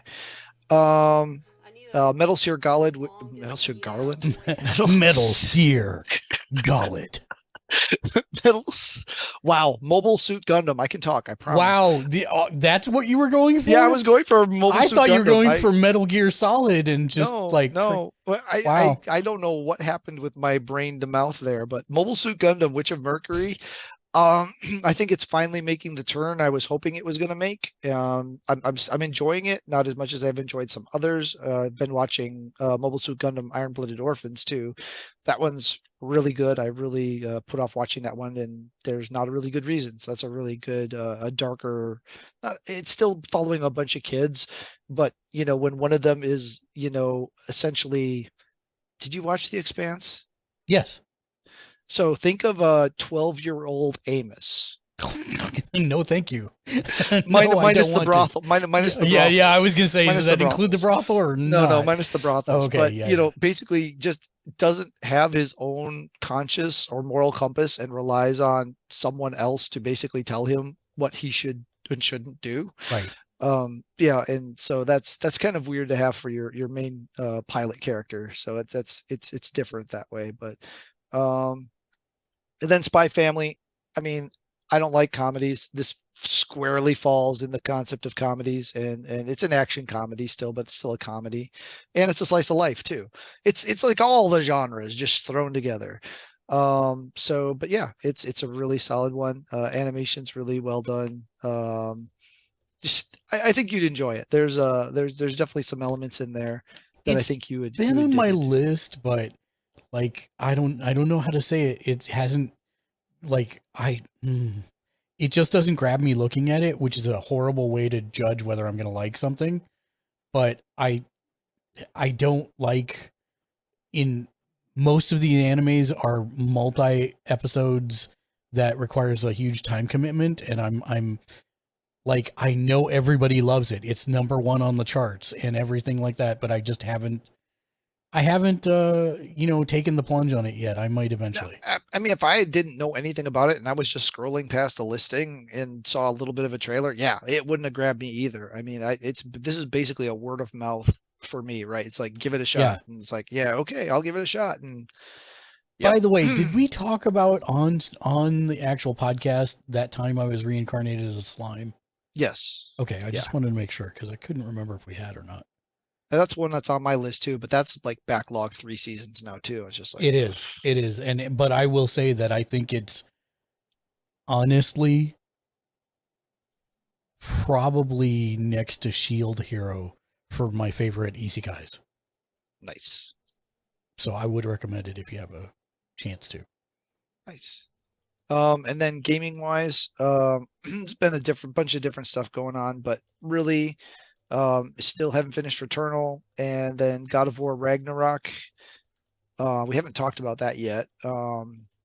And you haven't played any. Well, you've played the old school God of Wars, but you haven't played the 2018. I have and not this played newest it, one. and it's staring at me because I keep going into my library and it stares at me as purchased. And says, "Boy, Boy." And I really should play it, and I want to play it. I feel like now Marvel XCOM Midnight Suns is coming up, and I'm still trying to figure out, am I going to play that on stream or off stream? And if I am going to play it on stream, where? What day? That would almost have to take your Thursday slot. I know, and we're doing like the multiplayer Wildermyth now, and everybody is enjoying doing the voices for that and having fun with it. So I don't want to do that. I'm very much enjoying Wildermyth. So I think it'll have to be. I think it'll have to be offline. Yeah, we'll see. Maybe either I'll that do. Or you have to start a Gaming Saturday stream, or I can just like do. You could record it too and do produced videos. I know that's time. That's effort. More time than I like. Even I with my compression chamber, I don't want to spend that kind of time doing editing for that stuff. I'm already made. And let me explain why. We've come up with something to do on each of the streams between now and the 25th that we're going to do every stream, which is cool. That's not going to require any more produced time, but I did figure out something to do specifically for TikTok that I'm going to do that is TikTok exclusive, that will be one a day that I'm going to have to chop up and edit. I'm going to film them all here in just a couple minutes after we're done with the podcast. And then I'm going to have to sit down and do the editing so that I can get one a day out, because I thought it was a pretty cool idea after I thought of it. And so I want to do that. And that's going to take a bunch of editing time. So I don't think I have the bandwidth to do yet another editing project. I said it mostly tongue in cheek, but okay. But the so God of War Ragnarok is the direct sequel to the 2018 God of War put out by Santa Monica Studio for PlayStation 4. This one's on PlayStation 4 and 5. This is one of those where I'll say I do see where the limitation, I think, of having it being cross-generational falls in. This is the exact same engine, right? To the point where there's some things you do in this game where the animations don't make sense because you had to do something specific in the old game to do the thing. And he still does the motion, even though the motion doesn't make sense anymore. So there's definitely a lot of the old game code in this game, which is fine. I mean, the game played great. I mean, you didn't get a full Metroid in this one. They didn't completely depower you. So you kept a lot of your stuff from the first game. That said, not everything, they had to have you grow somehow, right? So you have to unlock skills and upgrade armors, like all your armors and stuff are gone and stuff. But so you got to do that. But I'm not very far. I don't know. Like I said, I maybe played 8 to 12 hours, give or take. I'm not terribly far in the game because of the way I play. What is the commitment for the last one, the 2018 one? You talking just just run it, or are you talking playing it and doing all the stuff? Somewhere in between? Probably about 30. Oh, that's not terrible. All right, that's better than I was thinking. That's just like, it depends on how stuck you get at some of the stuck points, right? I mean, that's really the thing. Yeah, that's 5 hour, 8 hour days. I can deal with that. I can probably. So that's a solid guess. So did you get the Infinity Gauntlet in it? I don't remember. Oh. Because I was going to ask if that materially changes how easy or hard the game was. I platinumed it. That's all I remember. And I got all the collectibles I knew of. I'm trying to remember knowing that there was an Infinity Gauntlet in it. So I don't know. I don't remember but maybe I did, but maybe I got it so late in the game that it was. That's very possible that you didn't really use it to complete the game. Yeah. Okay. Yeah. Because that's the only thing I want to be sure to do is I think it's funny. I need to do that based on who I am as a person. So that must happen when I play it, which will probably add another like 10 hours. Would be my guess. Possibly. The only thing I can see people really having complained about, and I would feel this, is there isn't a lot of innovation there, right? So this is literally more of the same. But right? that's pretty much every God of War, to be honest. As you die. Yeah, I mean, Ragnar or 2018 did change it up quite a bit. I mean, yeah, there's still some of the same stuff there, but it feels markedly different from 1, 2, and 3. Right. I never played Ascension, so I can't really speak to it, but I assume it played similarly to 1, 2, and 3. And, Ghost of Sparta and what was the other PSP one? Chains of Olympus. Well, I wasn't aware that it markedly changed up the formula. So that's interesting to me then as well. Because your primary weapon is your axe, and you throw it like Thor. I mean, you can either beat things up with it or you throw it like Thor and you just call it back to your hand, right? And it's ice based. It's an ice based element. Right. That rather than the blades. That sounds kind of nice. But 2018 does change it up. But this is very much like more of the same of 2018. There's some stuff that's changed in what I've experienced so far. Now, granted, again, not that far.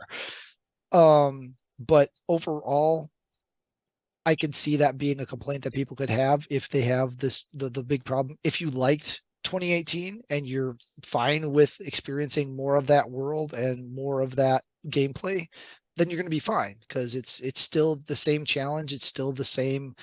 You can fall to basic enemies, right? You get careless and it'll punish you. It's not as hard as a Dark Souls or something like that, but it's got elements of that, right? Yeah. And then Pokemon Scarlet, like I said, I made it to the first Poke Center, so not very far at all. And we did do the online, but it was local here in the house. So it worked fine. Wasn't great, but it worked fine. We didn't do any of the raids or anything, so we were basically just playing around in the one world. It does allow you to catch the exclusives, so you can play in somebody else's game that's got the other version and you can catch their exclusives. But yeah, overall, I mean, it's an accessible game. I do wish it ran better. It is 100% Nintendo pass, right? Nintendo gets a pass for putting out stuff that other companies would be thrown under the bus, run over with a tank, and shot into space for. I hope they'll do something about some of it, but I'm not confident. Let's put it that way. Okay. And that's it. That took way longer than I planned on. So. Well, mine's really short. What I've played, Final Fantasy VII Remake. I went back and was tooling around with that a little bit. Mm-hmm. So the combat in that game, the fact that every character feels different in how it executes combat is the big thing. phenomenal. Big thing I found that a lot of people I don't think ever realized or figured out is the combat in that game got so much more fun once I figured how to effectively switch between the characters. Yes. Like when to switch and what to do with them when you're switching. That's yeah. I am still playing One Punch Man the Strongest on mobile. This gacha game has its hooks deep into me. And I'm playing it like maybe 3 hours a day. And that's not all in one sitting. It's like I'll play, 5 minutes here or 10 minutes here, or I'm on a call that I don't really have anything to say on, and I'll play like 10 minutes while I'm there. And by the end of the day, I've played like a couple hours, I think. I don't even think it's 3 hours, like maybe a couple hours. But I'm slowly inching the numbers up.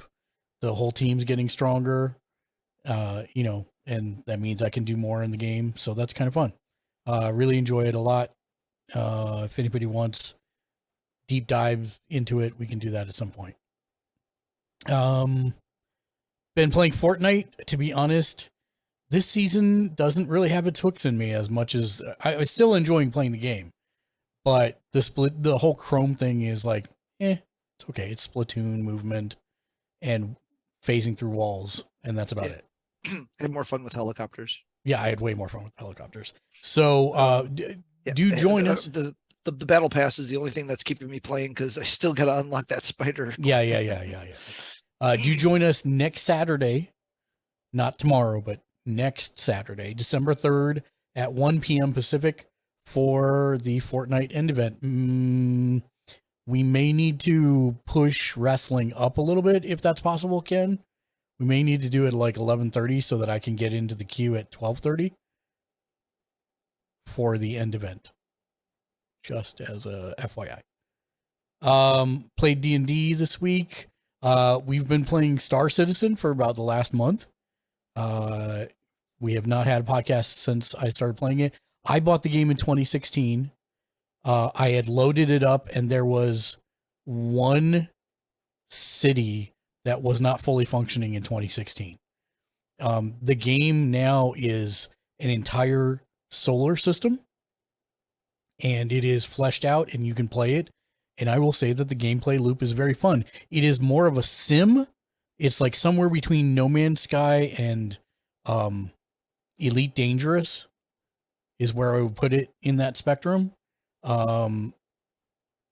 It has a ton of bugs. It has been an alpha for 10 years. To give you an idea of one of the bugs I encountered just in the last couple days, I had a new ship that I bought, and I went to go fly it somewhere, and I stopped in the atmosphere to because we had encountered a bug, and I needed to get out of the pilot's chair in order to try and reset the bug, the thing that was happening. And when I got out of the pilot's chair was bugged, and so instead of sliding back from the front of the cockpit and turning around and letting me out, it just made me stand up at the front of the cockpit, which meant I fell through the cockpit. And since we were in atmosphere, then I started to fall through the atmosphere towards my death. And I had to quickly log out and then wait the 10 minutes to log back in because I'm running on an HDD and not an SSD. But I at least didn't die. So basically, there's a group of us, and the whole point of it is like we now know how to get around most of the bugs that we've encountered in the last like 3 weeks we've been playing this. And it makes it sound like, oh, that's not something I'd recommend. It's amazing. Like when it works, it's incredibly fun. It feels like, Matt, I was wanting you last night for this conversation. Is Rogue Squadron the old X-Wing flying game where you shoot TIE fighters out of the sky, and it had Mark Hamill doing the voice work in cutscenes? Oh, I have Mark Hamill in it. Maybe it wasn't. Yeah, I think it was Rogue Squadron. Maybe it wasn't Star Wars. You're talking about yeah, Wing Commander. Wing Commander. Oh my God, why couldn't I remember that last night? Yes. So the gunning missions and flying through even space reminds me of Wing Commander 100%.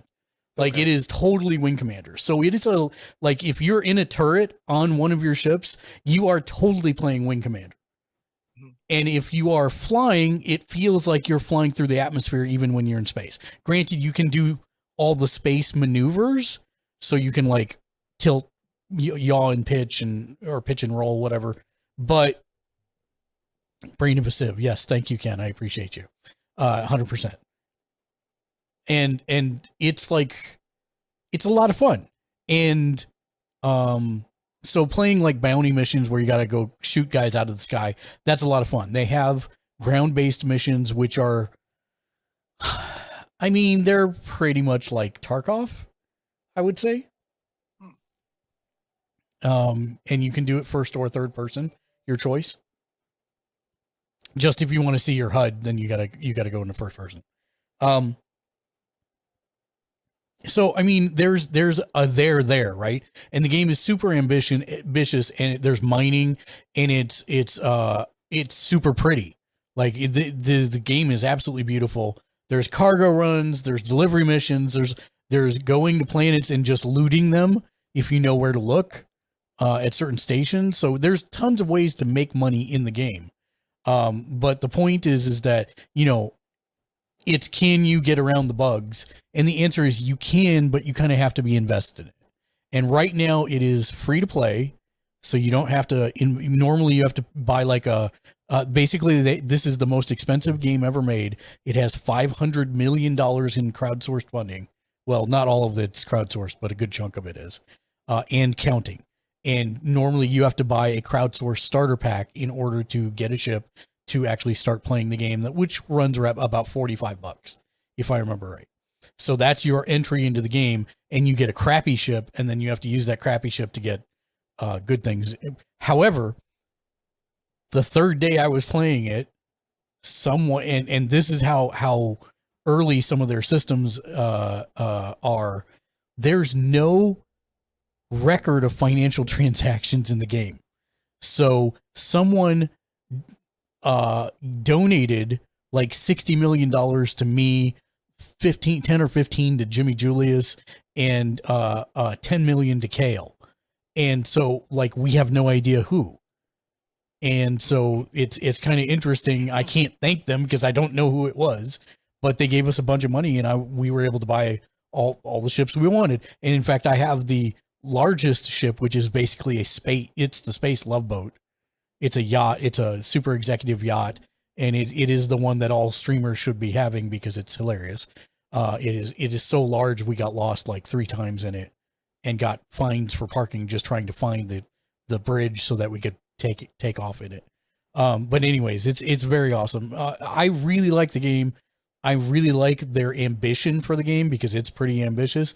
There's a lot of bugs. Just know going in, if you're somebody who's going to be really frustrated by that, then that's probably not the point in time to invest in the game. But if you're like, I want to see what the most ambitious and expensive game of all time looks like, this would be it. And it's very, very interesting and a lot of fun, in my opinion, except when there's bugs, which there are a lot. But like I said, we figured out how to get around a good chunk of them. So we've been playing that.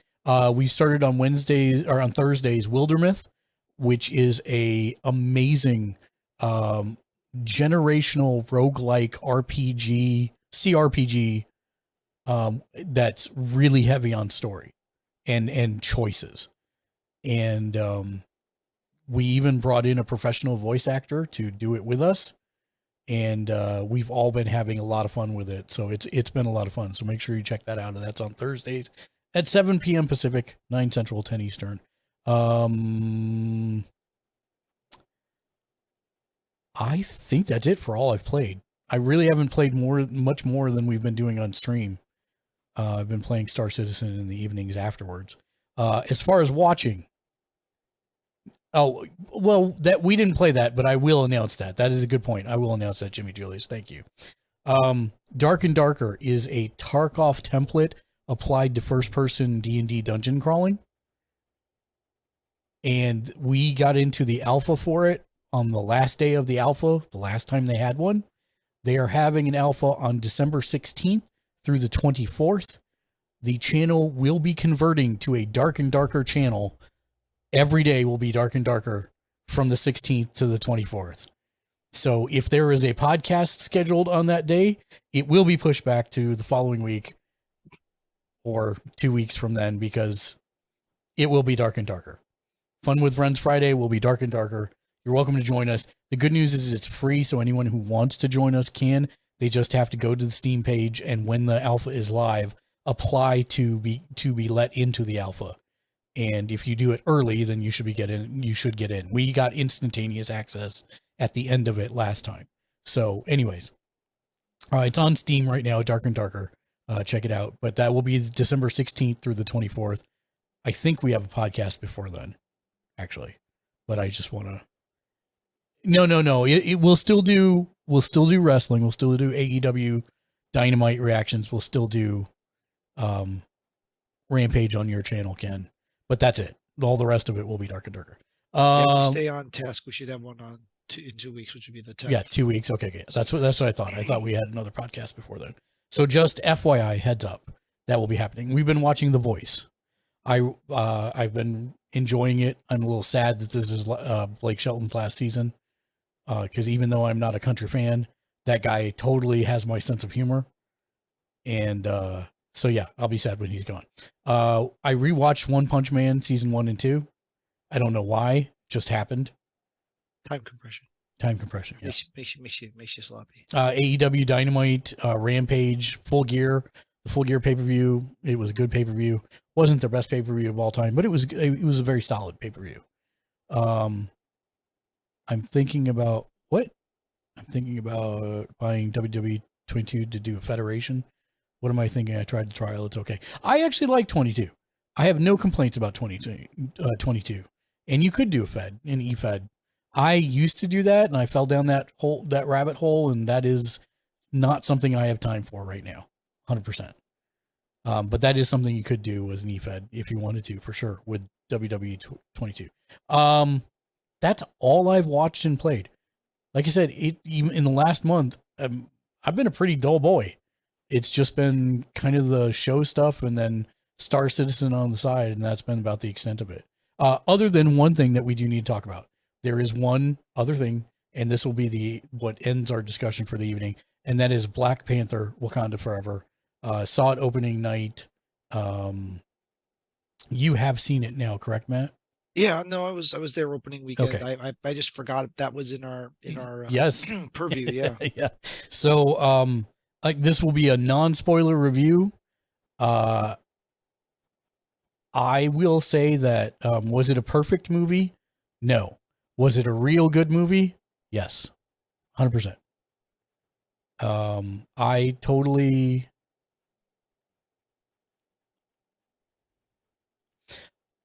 I very much am appreciative of what they did in this movie and the direction of the movie. I think this is a unique Marvel movie in the fact that, number one, it deals with a subject that we don't see in movies in general much, which is loss, let alone have 2 hours and 45 minutes dedicated to it, especially in a Marvel movie. And in that way, it kind of breaks the mold of what we expect from a Marvel movie. It's handled very well, in my opinion. I thought it was done with care. There are a couple things that, like I said, it's not a perfect movie. There are a couple things that I am... Let me say that because Namor is not a spoiler, what they did with Namor and how they concluded it, I was satisfied with, because they have been unkind to both villains and anti-heroes in the past in the Marvel Cinematic Universe, and I thought this was a good story arc. And one of the things that... I'm trying to think if I can even say this without...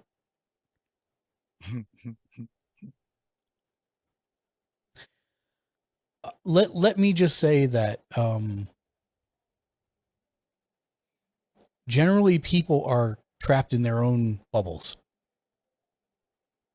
When you have a bunch of friends, you tend to think like your friends. They echo your sentiments, etc., etc. That causes a viewing perspective that you may not have the same viewing perspective of a movie like Black Panther as other people might. And I thought that there was an interesting subtext that I didn't catch until the second time I saw the movie. That changed how I viewed some of the scenes towards the end of the movie. And that was a little bit interesting to me that I completely missed that subtext the entire first viewing of the movie. Because I was dealing with my own perspective and my own processing of what the movie was trying to say. And so when we do our spoiler cast, I will be very interested to talk about that in depth. But I thought very much that this was a very well done movie that tackles a difficult subject, and I would probably give it a 9 out of 10. And I will say that there is one post-credit scene, and in my opinion, it is probably the most well-done post-credit scene in the history of Marvel, all of their movies. Mainly because I thought the movie was over, and this was an extension that wasn't necessary, but felt right. It felt like it was the logical next conclusion of what the story was that I thought was over, and was very interesting, in my opinion. What do you think? Yeah. I'll say the the stinger was really well done. It actually does. Oh man. Yes, I know what you're saying. It does set up things for the future, if that's where you're going. Well, that actually was where I was going. It actually redresses something from the main film in a way that most stingers don't. Right. And probably since I want to talk to you about the Avengers Initiative, I probably can never replace that as my favorite stinger of all time, because I just about lost my stuff when he said that after Iron Man. But I'm a credits watcher. I think you know this, and so I was like the only person in the theater left when I heard that scene drop. You know, it was just like,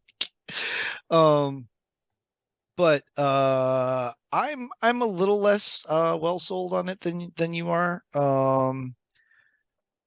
I get it's a movie about loss. I don't think every single member of their cast needed 15 minutes to talk about it.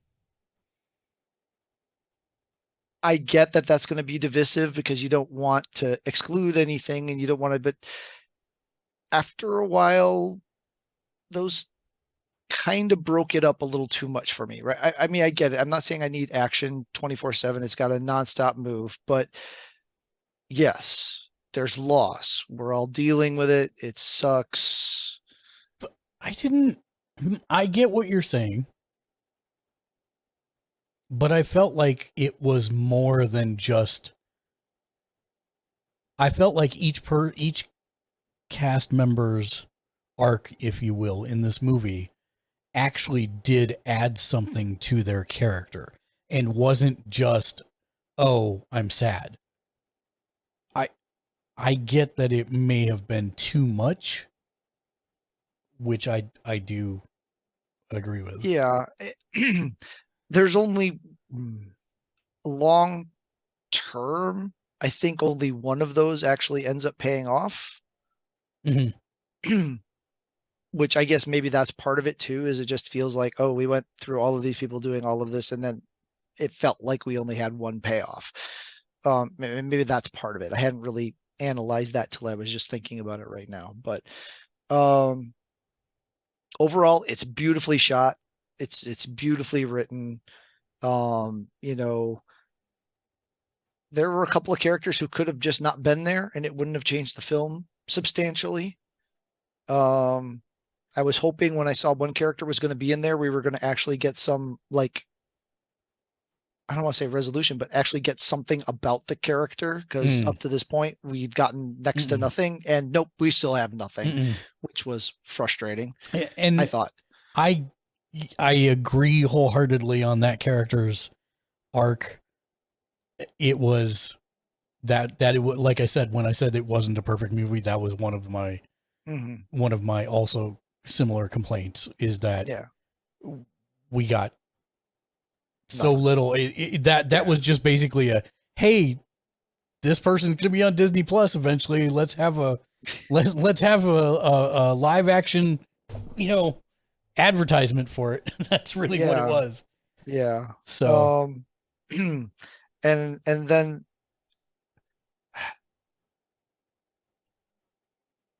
I'm not going to go there, but I agree with Namor, what they did with Namor and the Not Atlantis and all of that. I thought that was brilliantly executed. I thought that was a great way to write it in a way that makes sense with the world and makes sense why there would be a connection between these two kingdoms.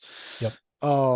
That was all really well executed. I thought that was a really good twist. I was wondering where they're going to do with it. And as David said, how the heck did they make a guy with little wings on his feet look so freaking cool? I don't know, but they managed to do it. Somebody in their art design team needs a raise, I think, on however they manage tiny wings on guys' ankles to come off as cool. And the fact that he uses them not just for flying, but also for swimming, Like Yeah. he never kicks his legs. It's just his little wings fluttering about, pushing him through the water, which is hilarious. The actor that they got to play that role, I don't know him from anything else, but he pulled that off He nailed it. great. Which brings me to my last critique. She's not that strong of an actor. You're not wrong. She doesn't have the gravitas of a lead. There was a can I even talk about what I want to say to you right now? There was a half a second of doubt in my mind who was going to receive the mantle. Yeah. And I got very excited at the proposition that it was the person, that it was someone else. And so, yes. I thought there were 3 candidates really at any point in given time until you kind of get locked in on where they're going. And it's like, okay. But, so I thought they did that well. I thought it was never a given that it was going to be any one character that got the mantle. Right. I mean, but I think she has a chance to grow as an actress. There were some scenes that were really good. I mean, there were some scenes where she did amazing at, and as a supporting actress in the first movie, or supporting actor in the first movie, she did a great job. Right. I mean, it was really good.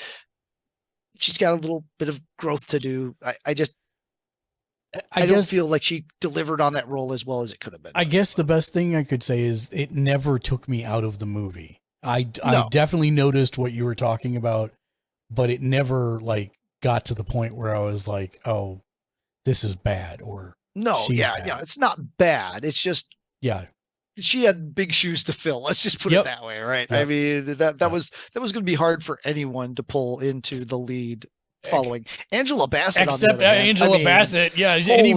Wow. Crap. Her performance in this. Holy crap. You know, I thought it was going to be too over the top from what we saw in the trailers.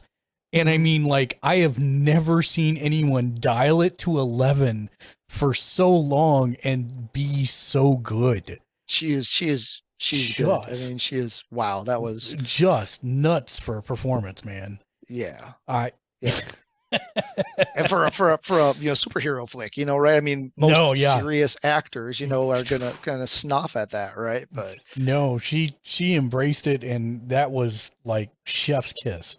Yeah, that was every scene she was in was just nailed, just amazing. So, what would you give it out of 10 then, in your estimation? I'm gonna go with like a 7. I mean, it's still a good movie. You should still see it. I mean, there's a lot of good there. It just, it's one of those where the sequel just didn't quite live up to what I was hoping for, right? There were just some things I think that are just personal to me, just in sense of the timing of the film and the amount of time that was spent just sitting around talking, right? And getting on with the advancement of the plot. But I'd say it's still a solid 7. I mean, in visuals alone, it probably could carry it on that at least. But the music, the visuals, everything about the artistry of the film was amazing. I have two follow-up questions. Number one, did you watch the pitch meeting for it? I have not. No. You do need to do that, because the when I said it was not a perfect movie, one of my plot items that I had a contention with, he completely called out in it, which was good to see that I wasn't the only one who noticed it. And then number 2,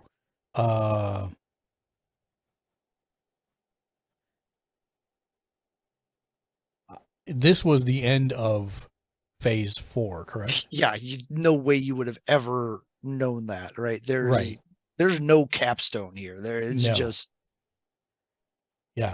So I'm interested to see if they have more of a focus moving forward towards something, because I mean, we know Kang's coming, the next one is Ant-Man in Quantum Mania. Yeah. which we know is the introduction of King. And Reintroduction. well, right. Reintroduction of Kang. First introduction in the actual cinematic Yeah, universe. in the actual movie. Yeah. In movies, yes. So I will be interested to see what direction, what focus the rest of these movies take to get us to those 2 Avenger movies. Mm-hmm. And then you and I need to have a off-screen conversation about the thing I was alluding to that I caught the second time I watched the movie. Okay. Yeah. But yeah. Yeah, that's it for everything I've said and watched. We've run out of time. There's no news. I mean, I don't think there's not been a lot going on. Yeah, there's not been a lot going on other than the release of games, things like that. Forgiven John 316, welcome to the channel. Hello, friend. Ken asked, are you guys or have you watched Black Adam? No, I know it's on streaming now. I have not had a chance to watch it yet. Probably within the next week or so, I will be watching it. Yeah, I haven't watched it either. I am this. How do I put this? It pains my heart a little bit. The entire slate of DC in movies pains my heart because they are the optimistic ones in the comics. They're the ones that look to the future. Let's use teamwork. You know, things are bad, but we'll get better. And yet in the movies, it's always so grimdark. And I just have a feeling that this version of the JSA, I am not going to like. And the JSA is one of my favorite things of all time in DC. And so I'm worried about that, but I'm also interested to see. Big Red Cheese is one of my favorite characters out of DC. Shazam is one of my favorites. Ergo, Black Adam is one of my favorites as well. And the Jeff Johns run of Black Adam in the Justice Society of America, where he is an anti-hero like this movie is portraying, is one of my favorite runs of modern day comics. And so I have this expectation, and I'm just afraid that the movie is not going to live up to it. And I'm trying to temper that. Like I'm really, really badly trying to temper that and just forget what I know and just go in and kind of thank you, John. I hope you have a wonderful evening as well. I'm just trying to really put that out of my head and go in with the lowest of expectations. Like I'm trying to go in with Batman versus Superman expectations. That it's going to be horrible. Like I expect it to be really bad, and hopefully it will be above that. Sheesh.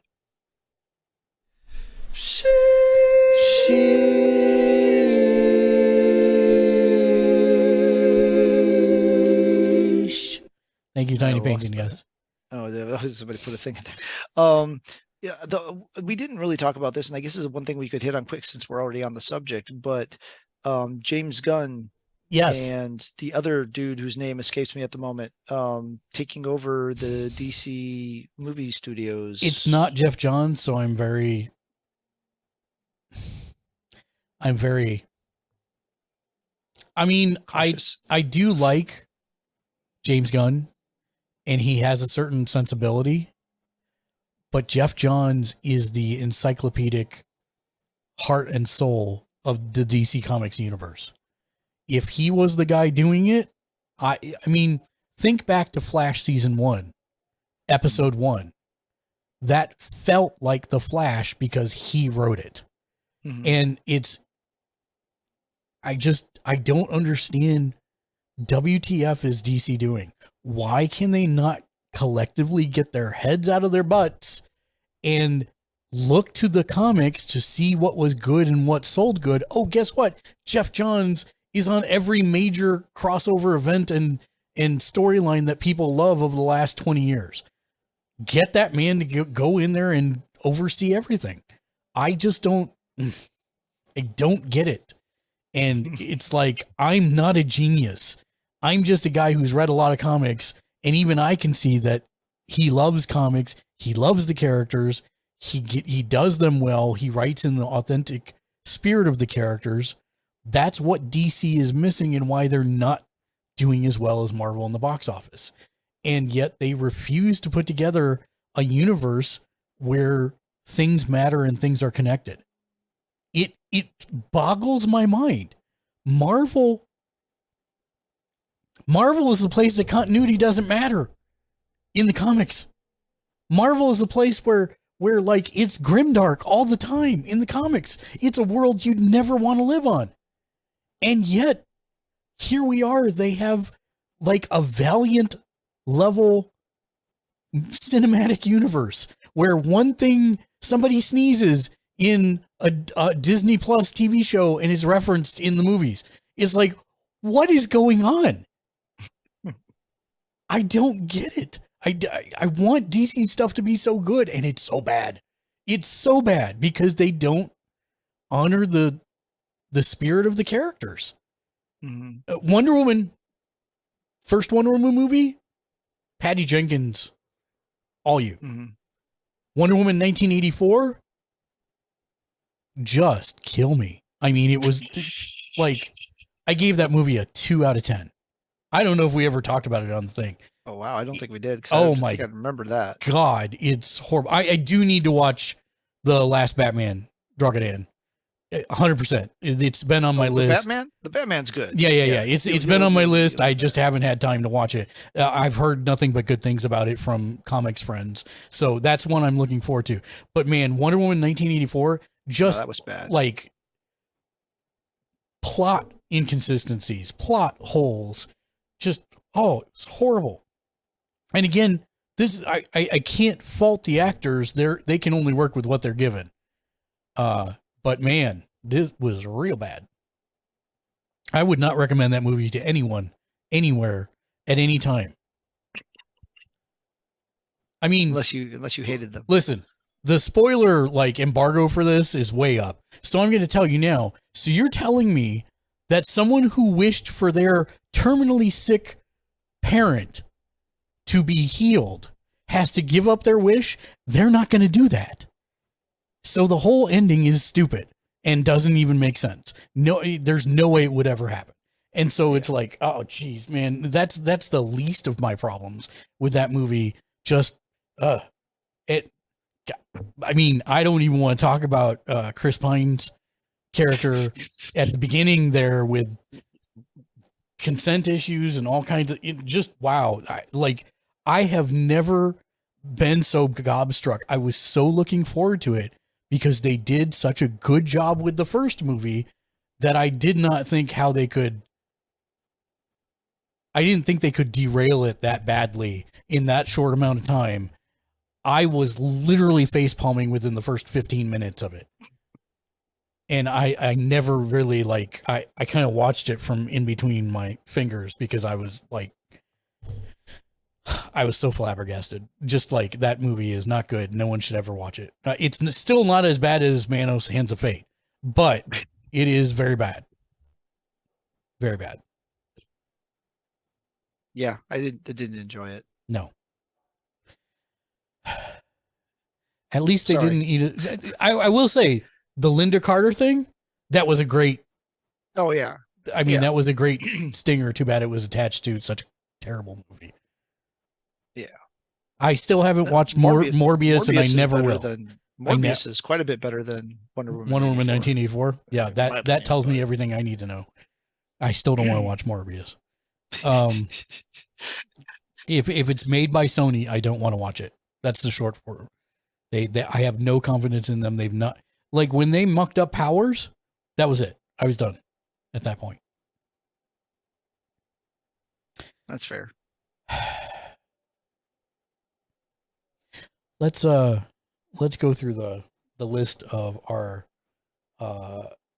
patrons and contributors or producers. First, let me hit the giant purple screen of awesome for this. Oh, I don't have it. No, I don't have it on this. Have to load it on this one. I'll have to load it on this one. Boo. I can go through and do this. Let's just do it this way. Where is the thing I'm looking for? Oh, wait, I'm on the wrong one. Yeah, it still didn't work.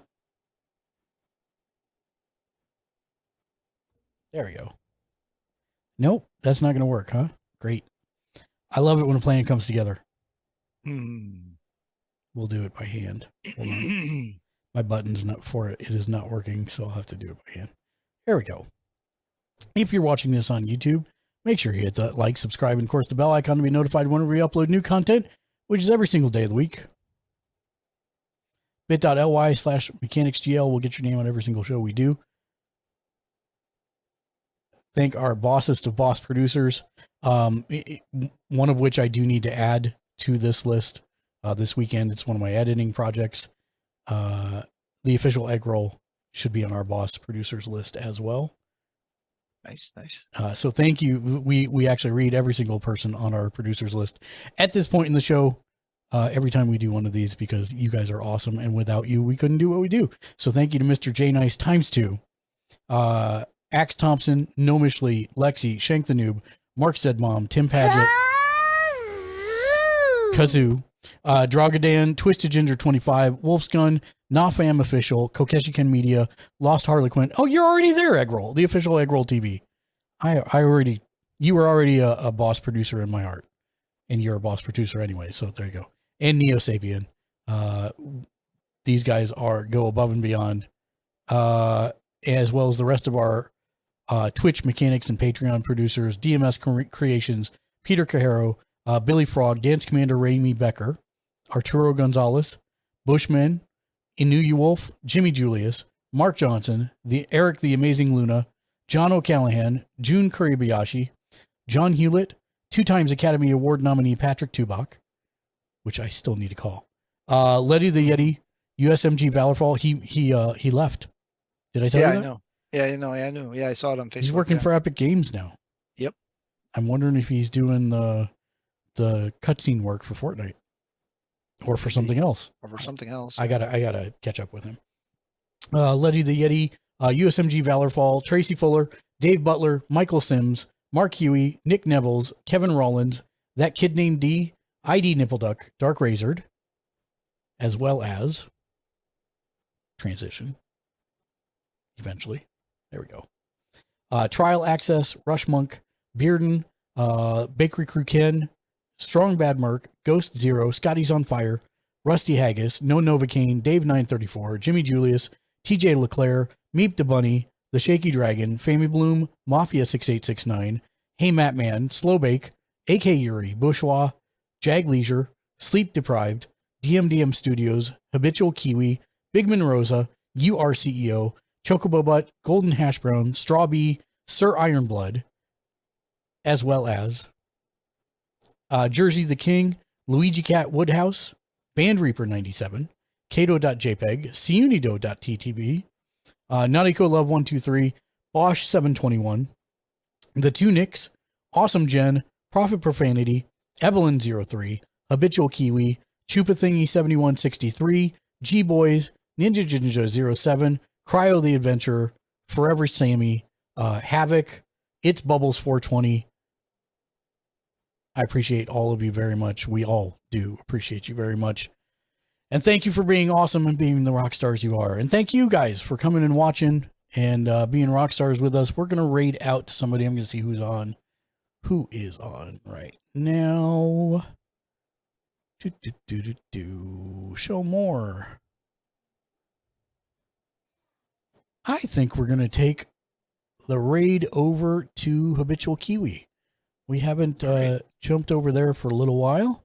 So we'll go knock her door down. As always, we don't have a raid message. Just show her some emote love. Habitual. Gotta make sure I spell it right. Habitual Kiwi. Oh, why are you not typing? Habitual Kiwi. There we go. So we're going to head that way. We'll be back tomorrow at 12 noon Pacific on Kokeshi Ken Media's channel for AEW Rampage live reactions and reviews. So join us then.